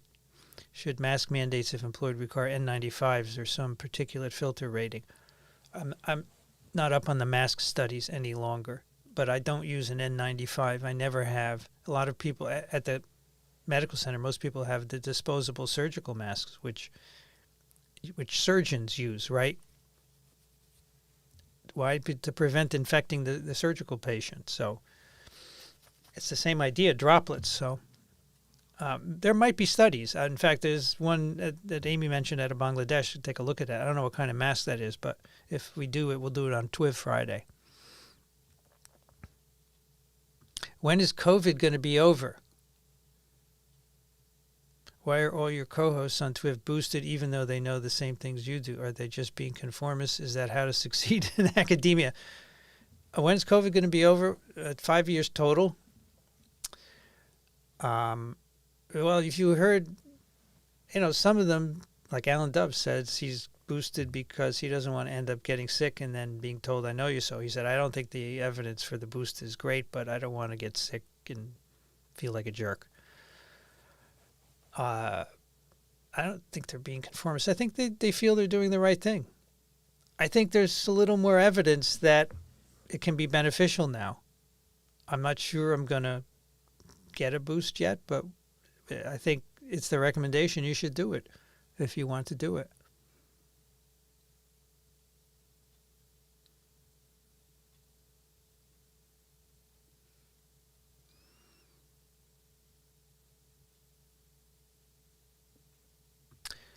When it really would transmit more, would you not expect to see the same as with one where transmission inside, for instance, the hospital could be detected? No, that's different because the shedding peak occurs at the peak of disease, and for SARS-1, then you were hospitalized. So, we use surrogates of transmission, reproductive index, but notice it's R0. It's called reproductive index. It's not called transmission. It's the rate of reproduction in a population. How many people one infected person on average can infect, on average. And that's controlled by human. It has three variables in the equation, human and viral variables. And just by looking at the number of infections in a unit time, you cannot figure out the viral component. What you're doing is looking at the human component.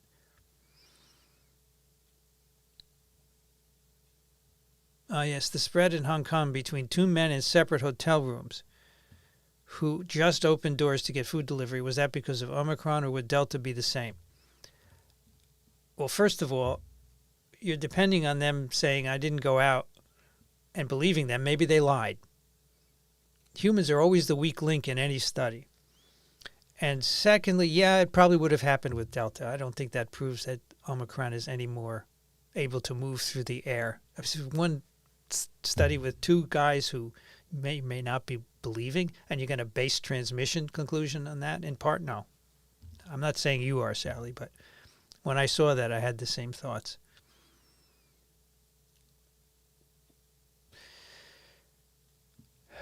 Any thoughts on the Beth Deaconess preprint for 3x Pfizer versus 2x Pfizer, 1x J&J with respect to T cells and neutralizing antibodies? I haven't looked at it. I got the paper, the preprint. Haven't looked at it yet. I'm trying to stay away from preprints because more and more peer-reviewed papers are coming out, and I really want to talk about them. Thank you, Mark, for your support. Did we talk about the Queensland, Australia sublineage? Apparently only half as many spike changes. It's interesting. I didn't talk about it, and I wonder where it falls on the tree, on the Omicron tree. If it's ancestral or a product, I don't know. I have to look into it.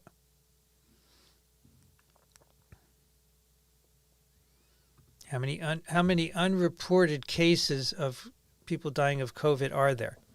Well, it depends greatly on the country. And we did a paper on TWIV a while ago, which was really interesting. They use excess mortality to figure out the death rate, which is independent of things like serology and diagnosis, which are fraught with issues. It's the most reliable way to figure out death, and they calculate it for various countries. And for some countries, it hasn't changed. For some countries, it went up. For some, it went down. And so, I mean, I think on average, there's at least a 5-fold underreporting of death, but not in every country. Some countries are hitting it right on the nail, and some countries are way under. Yeah.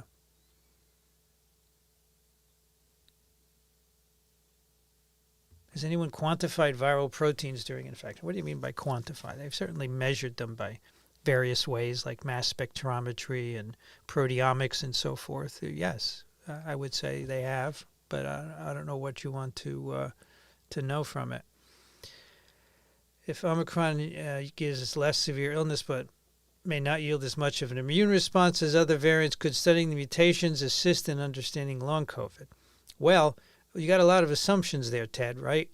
If it doesn't cause as much of an immune response, we don't know that.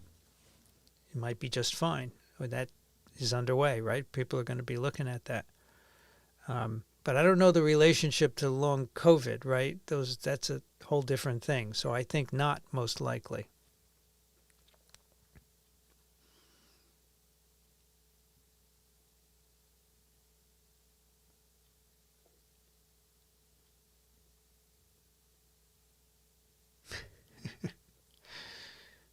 Okay. All right. There's another question about what a virus would have to do. It's considered to be more transmissible versus fit. All right. I think I've explained this 1,000 times, that I know there are different people here. Fitness is the ability of a virus to spread in a population, to multiply in a population of hosts. And so we like to compare fitness. So if there's a virus in a population and a variant arises with some mutations in its genome, it displaces the other one, it's more fit. It reproduces better. Why now? Now you want to know why it's more fit. So one of the reasons could be inherent transmissibility is better. It could evade immune responses. It could grow to higher titers. It could grow faster in the upper tract. It could be more stable in droplets. Okay, that's 5 things I just knocked off that all could explain fitness. Not just one, not just transmissibility. 5 different things, and they have not been looked at. That's what you need to do the experiments, and then you could sort it out.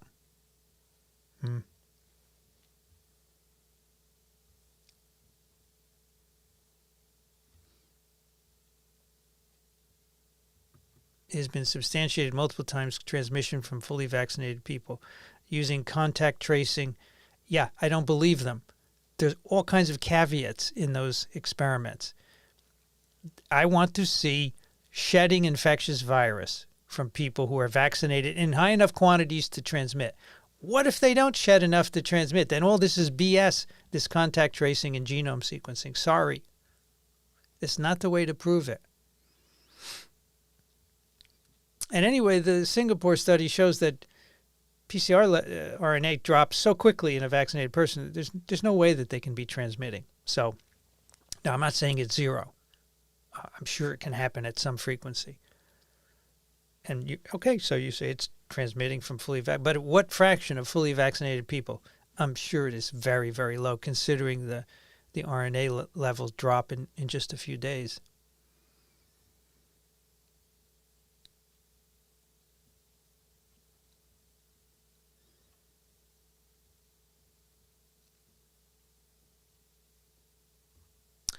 Does ACE2 reduction by viral entry have an effect on inflammation? I don't think so. The inflammation is driven by cytokines produced by innate responses, so I don't think ACE2 has any play in that. Have you heard about the link between HIV patients and the variant? So the idea is that HIV-infected individuals are immunosuppressed, and so they allow long-term reproduction of SARS CoV2 and the emergence of variants. It's a theory, but there's no proof of it.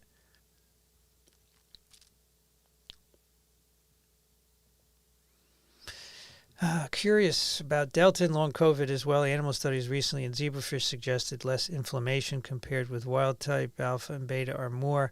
So we don't know. That's a good question, but certainly Delta has now been prevalent globally. We're still seeing long COVID, so we saw that before. So I'm not sure it has anything to do with variant properties, but some general property that's all variants of SARS CoV2.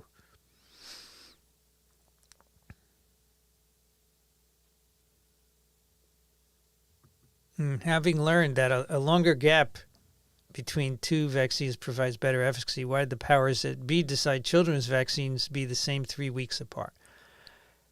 Very good question. I think the spacing results came out too late, maybe. Probably not a good answer. I'm going to ask Paul Offit that. He's coming on TWIV next week. I have to remember that question. Yeah, it's a good question.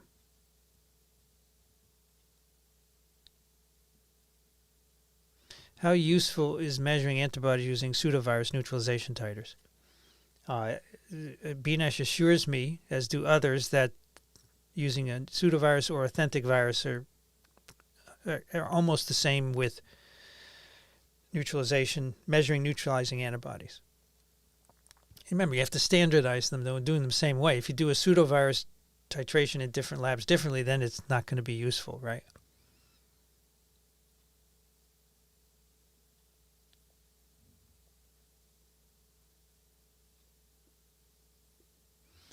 Thank you. Wow, 6R33K633K. That's quite a handle. Theoretically, if a typical 35-year-old male U.S. patient with no significant comorbidities recovered 2 months ago, why should they get vaccinated? The best reason is because when you get one vaccine dose, then you have amazing antibodies that can neutralize any variant, including SARS-1. And you don't get that from just recovering from infection. So you have the best immunity, better than people with 2 doses for sure. I don't know about 3.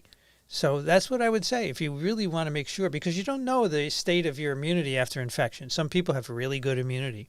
Some people don't. And there's no way for you to know. So I would say that's a good reason to get that 1 dose of vaccine, and you're going to have incredible, what they call super immunity, but I don't really like it.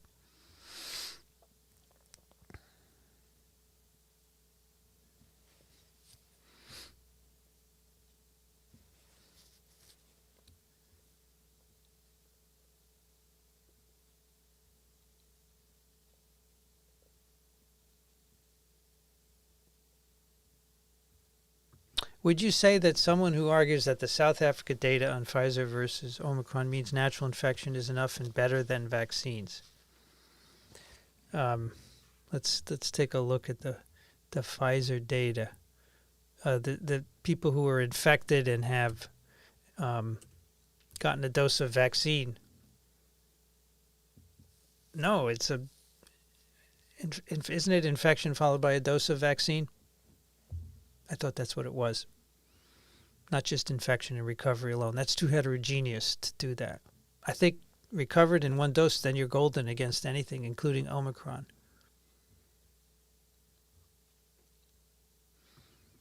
If someone has a cold and COVID at the same time, and both viruses are in the same cell, right? Common cold corona and SARS CoV2. It depends which common cold corona, right? Some of them are very distant and may not recombine, but in theory it could happen, yeah. But I don't think that the data being presented is consistent with that. I think it's just an error.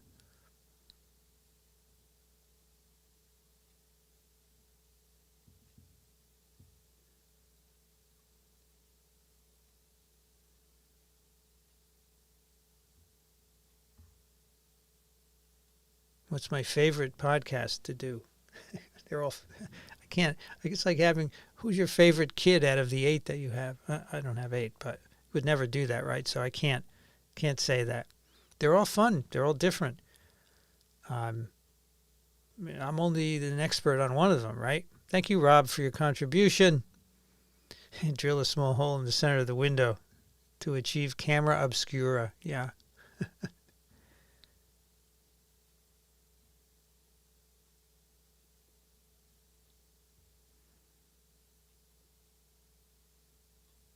CDC's website said they started reporting breakthrough only in hospitalization. If they still report symptomatic cases in the unvaccinated, asymptomatic, that's a problem for making accurate comparisons. Well, the thing is, some people get tested without symptoms, workplace and so forth, and that may get incorporated into the numbers. But yes, I agree that doing it this way is somewhat of a problem. Do we know what role the virus's immunosuppressive activity plays in the asymptomatic but infectious early period?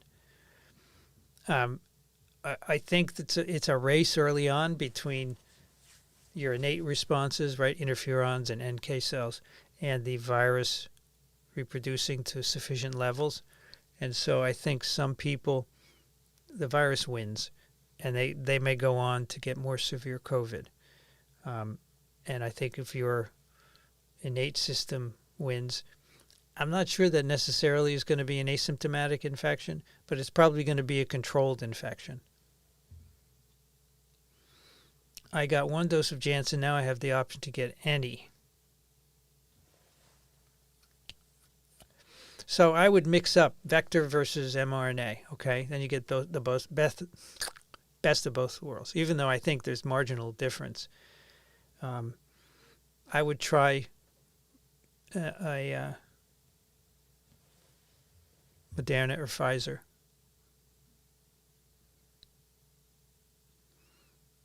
I am double vaccinated and recently had COVID. I'm negative since 2 days ago. Oh, I think you have as good immunity as the people who are infected and then get a dose of vaccine. So I think you have really good immunity. But remember, what I'm saying is I think. I don't know for sure. But the data seem to suggest that. Yeah.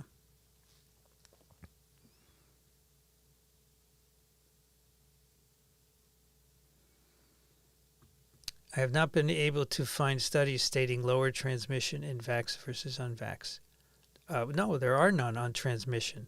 There are studies on PCR RNA levels, and one study out of Provincetown from CDC said it was just as high, but it was a single point. And then the Singapore study, the time points went down.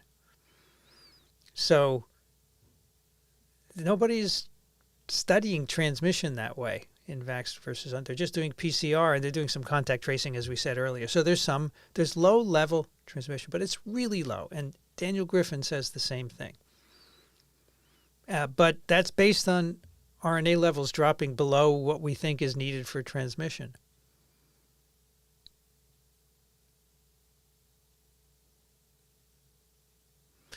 Any thoughts on this, on the preprint about reduced neutralizing antibodies with Omicron across both infected and non-infected donors?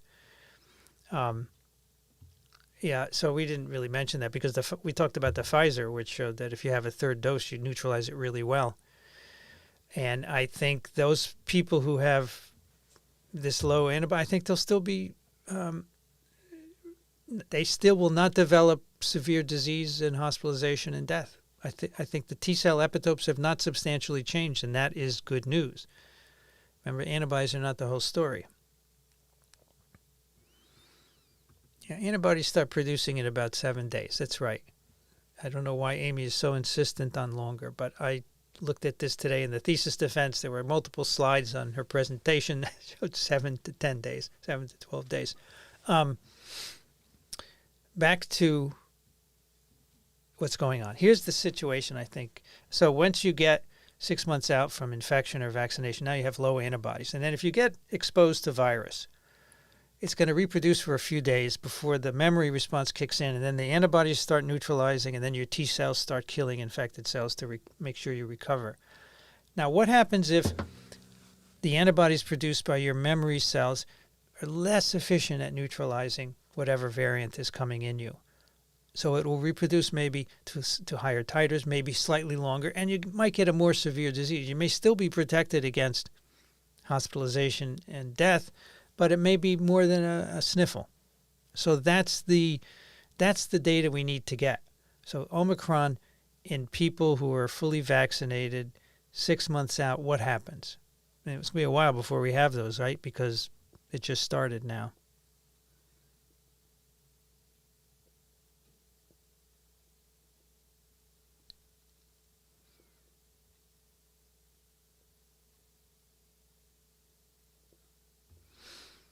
I don't understand why the world has been in denial about the airborne risk.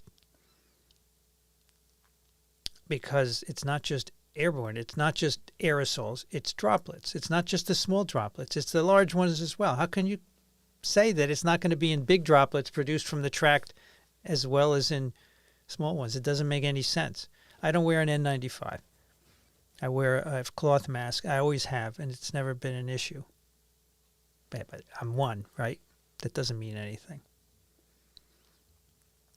Is there any measure of the number of viral particles that lead to disease? Nope. No idea. If anyone says they know, they're blowing smoke. What evidence would indicate that a virus was manipulated?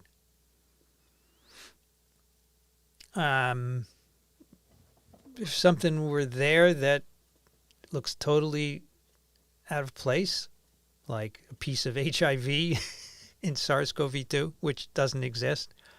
But anyone who was making it should be smarter than to do something that was so obvious, right? But nobody knows how to make a virus that would cause a pandemic. No one knows. And believe me, I've been thinking about viruses for 40 years, and I couldn't come up with it. Is Omicron more dangerous for kids? I'm not aware of any of that at all. Remember, it's going to take some time to get those data as it spreads globally, but we should know.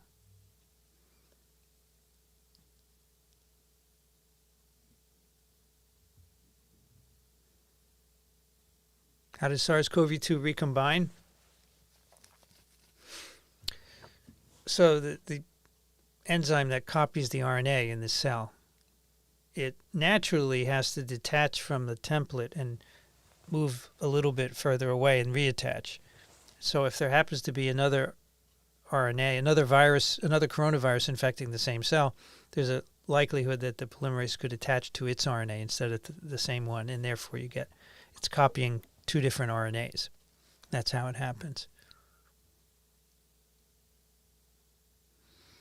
How would you describe the airborne risk? I think it's minimal, but the 6-foot rule was put in place because it seems that most of the transmission occurs within 6 feet. So, Mark, I understand that you don't believe that, and that's fine. But that's, in fact, what has been done, and masking, and it cuts down transmission, not 100%, but it's effective. Will rapid antigen tests need to change for Omicron? It depends on the test. They're all slightly different, and some of them will be fine and some of them won't. But the FDA is requiring all of them to requalify to make sure that they're detecting Omicron. You can go on their website and see the progress of that.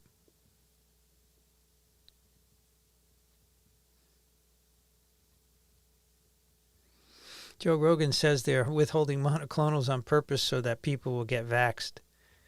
Wouldn't there be more supply of monoclonals if more people were vaxxed?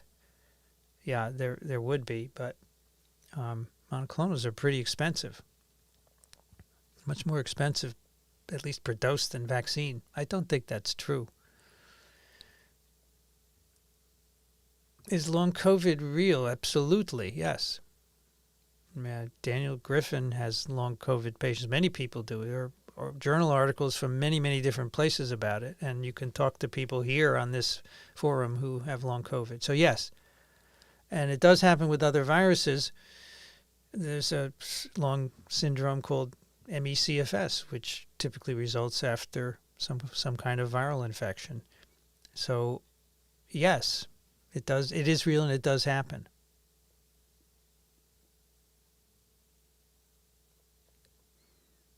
My dad refused to get vaccinated. I'm visiting him over Christmas. Would it be safer to have lunch in his apartment, not well ventilated, or in a crowded outdoor restaurant?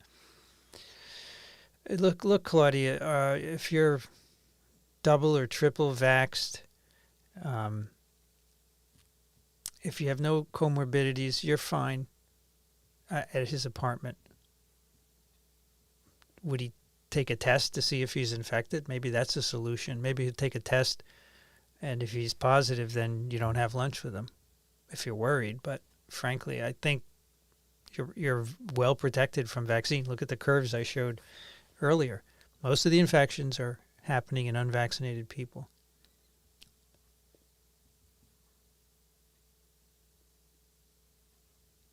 Yes, FDA requires each test company to test. Bionex now is confirmed. Good, thank you.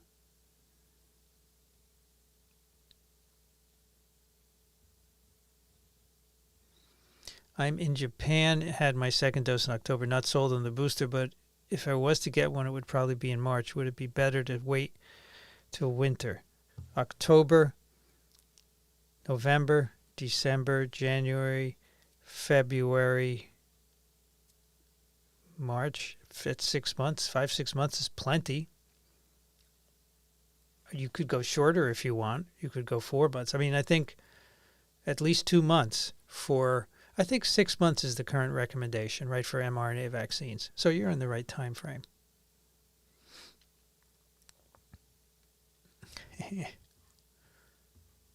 Is it okay to get a flu vaccine a day or two after my booster? Absolutely. Daniel says it's okay. I'm just passing on his doctor advice. Is it possible that any of the Omicron mutations result in neutral changes instead of being something beneficial? Sure.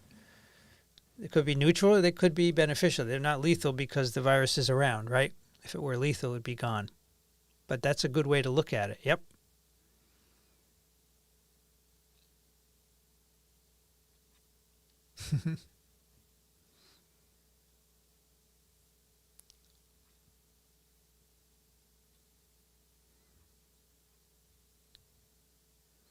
Now we're just talking about mice and deer at this point,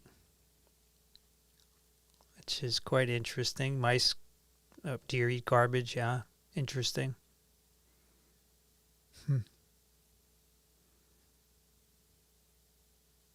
Is a comparison between infectious bronchitis virus and SARS CoV2 valid?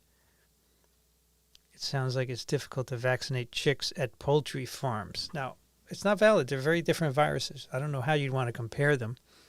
But yes, they do vaccinate chicks. I don't know. Why is it difficult? A lot of chicks, they're small, etc., but it can be done.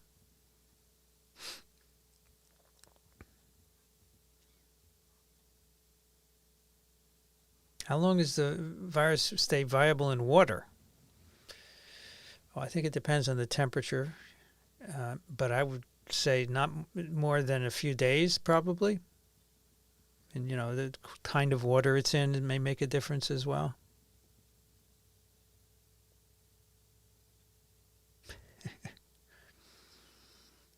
Having seen some of the comments that don't make it past the filter, I know why you were grumpy. Yeah, it's a bit nasty comments make me grumpy. They make me sad about what I'm trying to do, right? A lot of people just blatantly criticize, but then I get over it. Don't worry about it. I'm 69 years old and I kind of know how to deal with stuff. Got it. Maybe we can finish tonight. 10 minutes. Deer are close to people. Let's see. Mice can get it from saliva. If immunity after boosters continues to contract like second in pandemic conditions continues, why not do like flu where we target the most probable circulating variant? I don't see a problem with yearly boosts. I don't think a yearly vaccination is a good idea. I mean, it doesn't work with flu because we don't vaccinate even half of the U.S. every year for flu. I think you need to figure out a vaccine that you get at most 3 times and that's it, not yearly. Now, if we don't have that yet, but develop it, because I don't like the yearly vaccination. Thank you, Stephen, for your contribution. The Italian vaccine is called grappa. Is that true?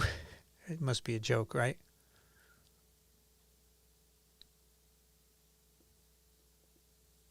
And if you don't like how people are behaving, just relax. It'll be fine. You have to develop a skin, I think.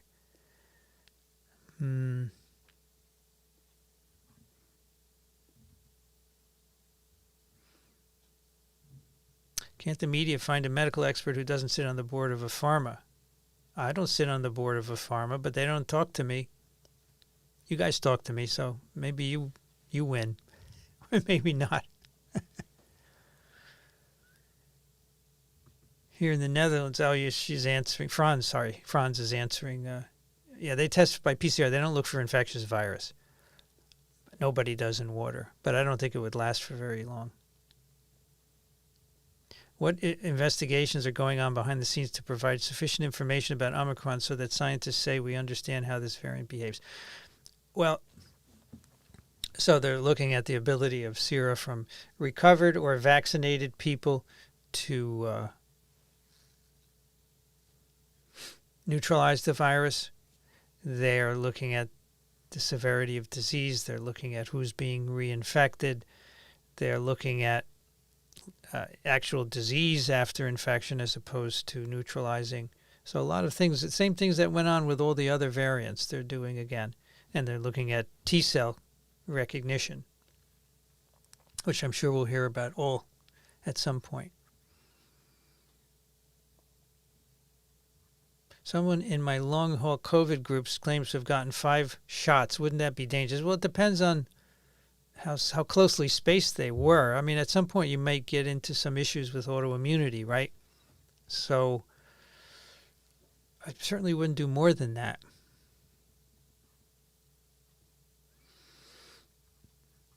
Here's a good one. What question would you be most interested in answering related to COVID? Time, money, and experimental logistics were not an issue. What do you think is the most important to learn? Oh my gosh. I think there are a lot of issues, but one that I'd like to know is where the variants arise. If we could, this is a ridiculous experiment, but if we could sequence every isolate, billions and billions, maybe we'd get that information, but probably not. I would like to see where in wildlife it came from, and that requires sampling a lot of wildlife, which we're currently not doing in many places, not just in China, but outside of China, in Asia. And I think that would be interesting because we should be able to prevent future spillovers, right? And so if we know that it was a meat market, certain kind of animal, then we stop it because we can't have this again, right? So the first SARS CoV2 ended after 8,000 cases. So even though we said, this came from bats, it didn't seem to have much impact on meat markets, but maybe this one would now because it's been such a disaster.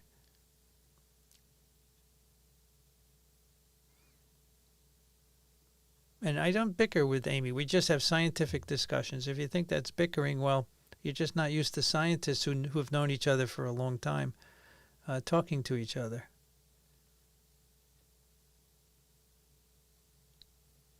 Some people will... all right, so now you're telling me I'm doing a one-person podcast company. Now you're telling me that I should send the books out now. So should I cancel a live stream and just send books out one night? Don't tell me what to do, folks. I have a lot to do.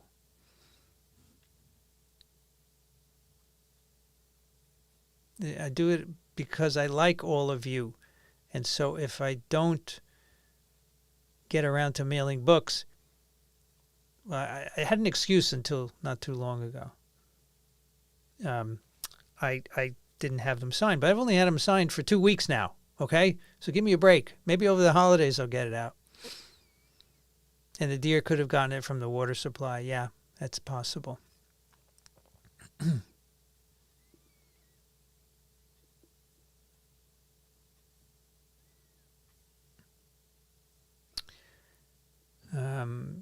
Mario, thank you. for your contribution. Really appreciate it. So sending the books is not just a matter of putting them in a box. Now I have to go through all the old TWIPs and find out who won them, which is not trivial. It could take a couple of hours, and then I have other things pressing that worry me. So, yeah.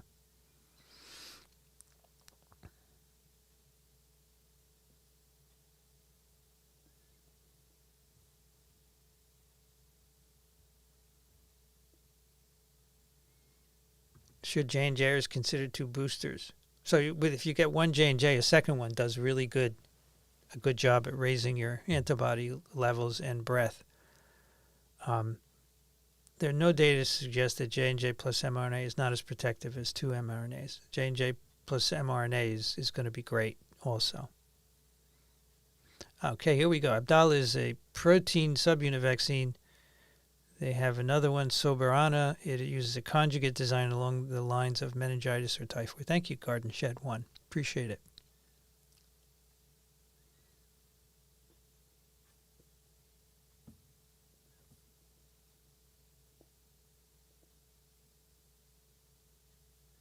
Thank you, Martin. Very kind words from Sydney. I'm glad you think we're doing a good job.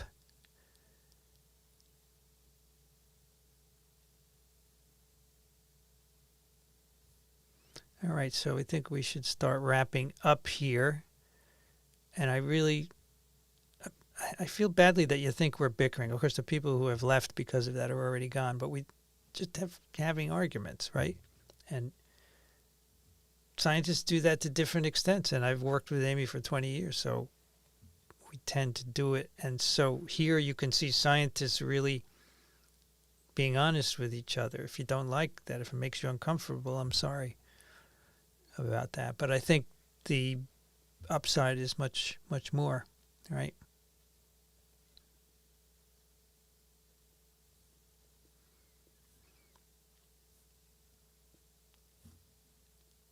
And now we just at when Amy is leaving.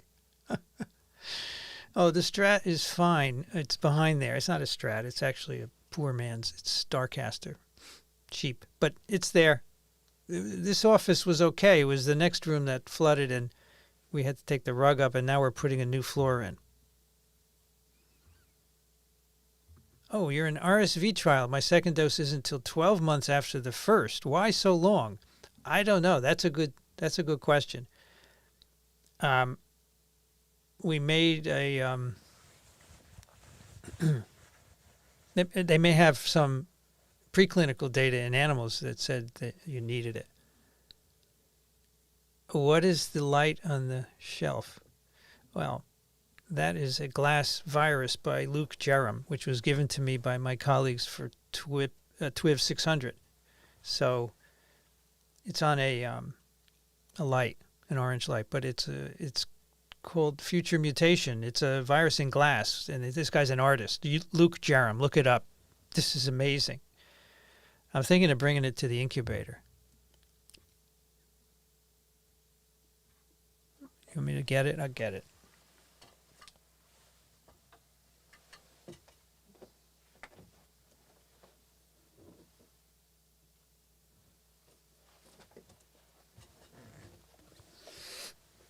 Look at this. This is just amazing. It's glass, right?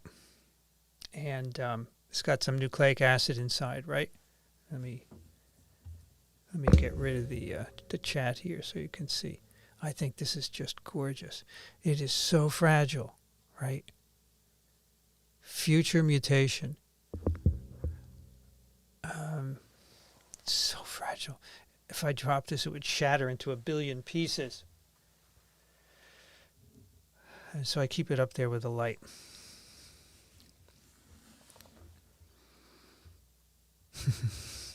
It's okay, you're not nosy.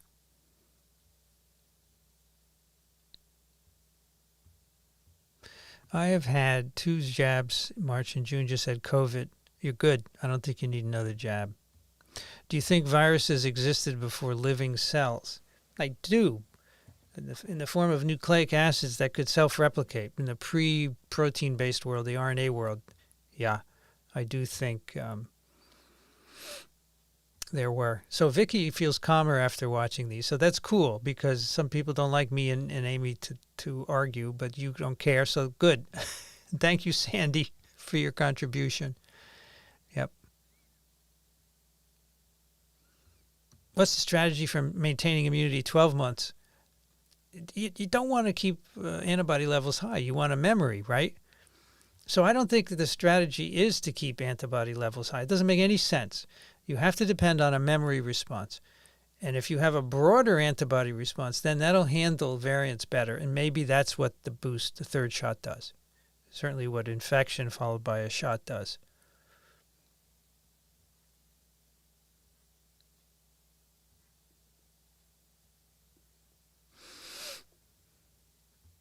So many great questions. Are any data to suggest 2 doses of vaccine is losing effectiveness at preventing severe disease for most people? No, there isn't. I think we're seeing more. Look, it's not 100%. It's 90-some percent, 92%. And we do tend to see more severe illness in older people or with underlying conditions, right? So I think overall the numbers are not going up. Certainly if it did, then that would be a little bit alarming, and there you'd need to boost for sure. But severe disease is still holding, protection against it is still holding very high, yes, for sure. And we do not fearmonger about, we have never fearmongered about the variants. I always contend that if we hadn't done any sequencing and didn't know that variants were arising, we would still be doing the same things, vaccinating, masking, distancing, and so forth, and would have the same outcome. So I think, in a way, we have too much information, or at least the public is getting too much information through the press, which doesn't know how to handle it. I'm 68, taught high school for 40 years, but I'm getting hooked on virology. That's great. Love to hear it. Love to hear it. Thank you, Daniel, for your contribution. I really appreciate it. The supportive words are great. I tested positive on 2 rapid tests and had a PCR test yesterday. Will they be able to tell me if I have Omicron if it's positive? No, not from the PCR test. They have to do genome sequencing. They'd have to sequence your isolate, and they're probably not going to do that, right?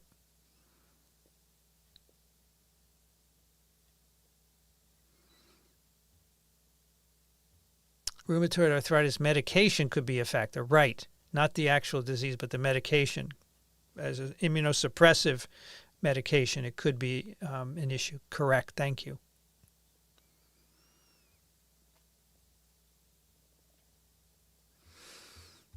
Is that the complete dinosaur on your shelf? Yeah, it is. It is.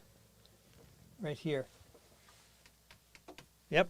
I love it. It's a great book. You probably could see my books. Now, you couldn't see them previous angle. I have a different angle here because actually I left my camera at the incubator, so I'm using my laptop. But it has a great camera. It has a 1080p in it. Oh, your grandfather lived in Westfield. Small world, right? Well, this is a drug question, which is really for a doctor. But I don't think, as a virologist, I talk about using prophylactic antivirals. Not a great idea in general. Obviously we do it for HIV/AIDS, pre-exposure prophylaxis, but a lot of controversy over it. So I don't think that's a good way to go. You're going to have to take it a long time, right? Who knows how long? Years? That's not I know with this drug, many people take it for years, but I don't think it's a good idea.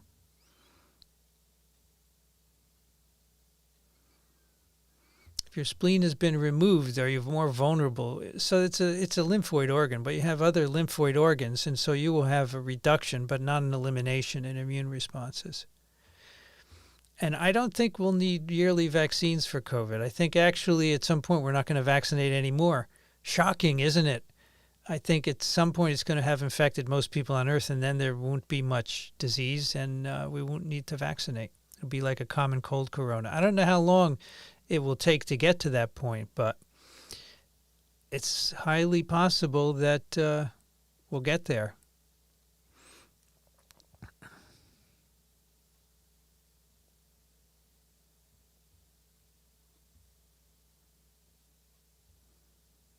Do we have a good and reliable animal model that can be translated to human beings? No, we don't. We have often multiple animal models for different viruses that each contribute a small part. So, for example, we made a mouse model for polio, which develops paralysis. But if you feed virus to the mice, they don't get paralyzed. You have to inject it into them, which is not the same as in people. So you can only model certain aspects of the disease.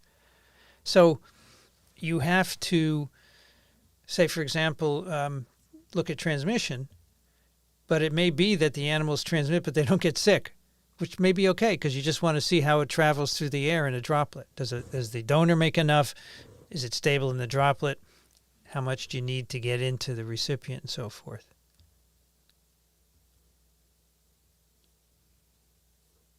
Thank you, Pamela, for your contribution. Appreciate it.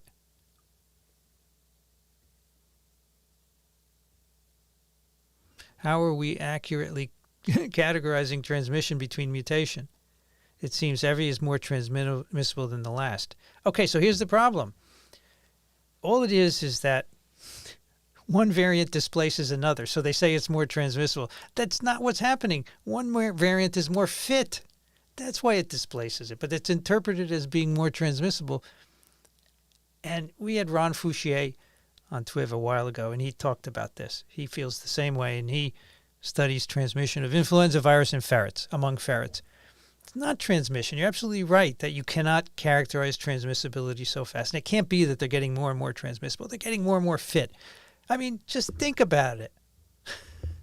And, this virus was pretty transmissible out of the gate. So it's not transmission we're talking about here, most likely. Although I'm open to experiments that say otherwise.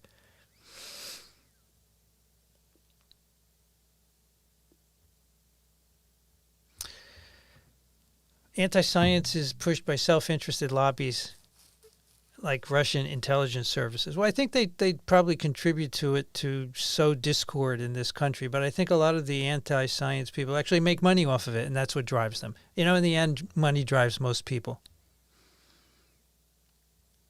Yeah. All right. I guess we should wrap up now because it's getting late. There are a lot of our mods have been here a long time, and I don't want to take advantage of them. So what was the study that measured variant replication in human respiratory cells? It was on a recent TWIV. Let's see if I can find it very quickly here. You know where to find TWIV, microbe.tv/TWIV 836. Okay? It was there.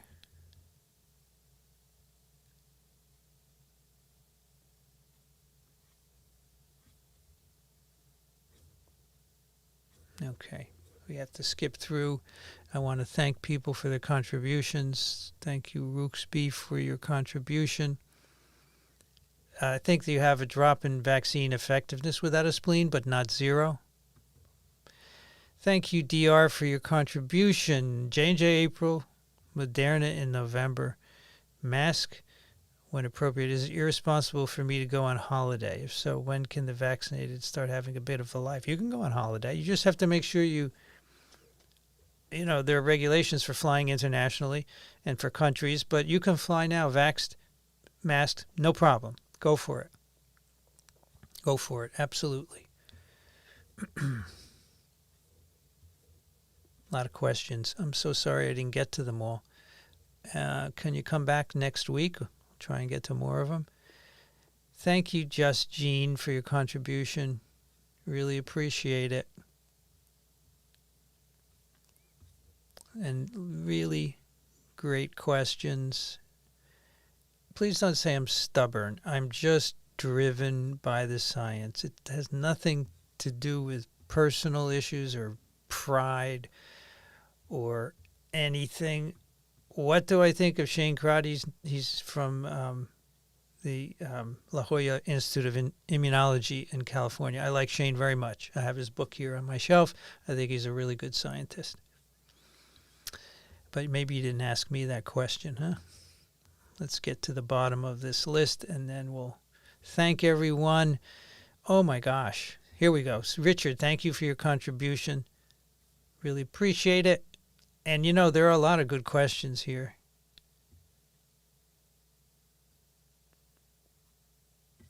And I appreciate all of your good, kind words. Thank you, Overjoyed, for your contribution. Always appreciated. Thank you, Scoister, for your contribution. Thank you, Heidi, for your contribution. I'm glad you have joined us tonight. Thank you, Sylvia, for your contribution. Decoding the Gurus podcast mentioned you as a great source of information. Oh, I'll have to check them out. I've never heard of that one before. And boy, you know, I had this false sense of hope of finishing all the questions. Thank you, New York Cohen, for your contribution. Really appreciate it. Thank you, Beth Ann, for your support of the incubator and science communication. Thank you, Michael, for your contribution. Very nice of you. Thank you, Roosby, for your contribution. I think you gave one earlier as well. Oh my gosh, the questions. The question, we hit 800 tonight. We have 625 thumbs up. That may be a record. Thanks, folks. All right. That does it for another Q&A with A&V. One day we'll get through the questions. Probably there'll just be fewer, right? So what can you do until next week when we are back again? Well, you could check out TWIV, which is dropping tomorrow. Daniel's clinical report drops on Saturday, then another TWIV on Sunday. And then next week we have, we go back to Virology Live, my live stream virology course. And if you don't want any of that, then just see you next Wednesday at same time, same place. Thanks for coming, everyone. Thanks to the mods for doing a great job. And please be safe, everybody. Thank you. Good night.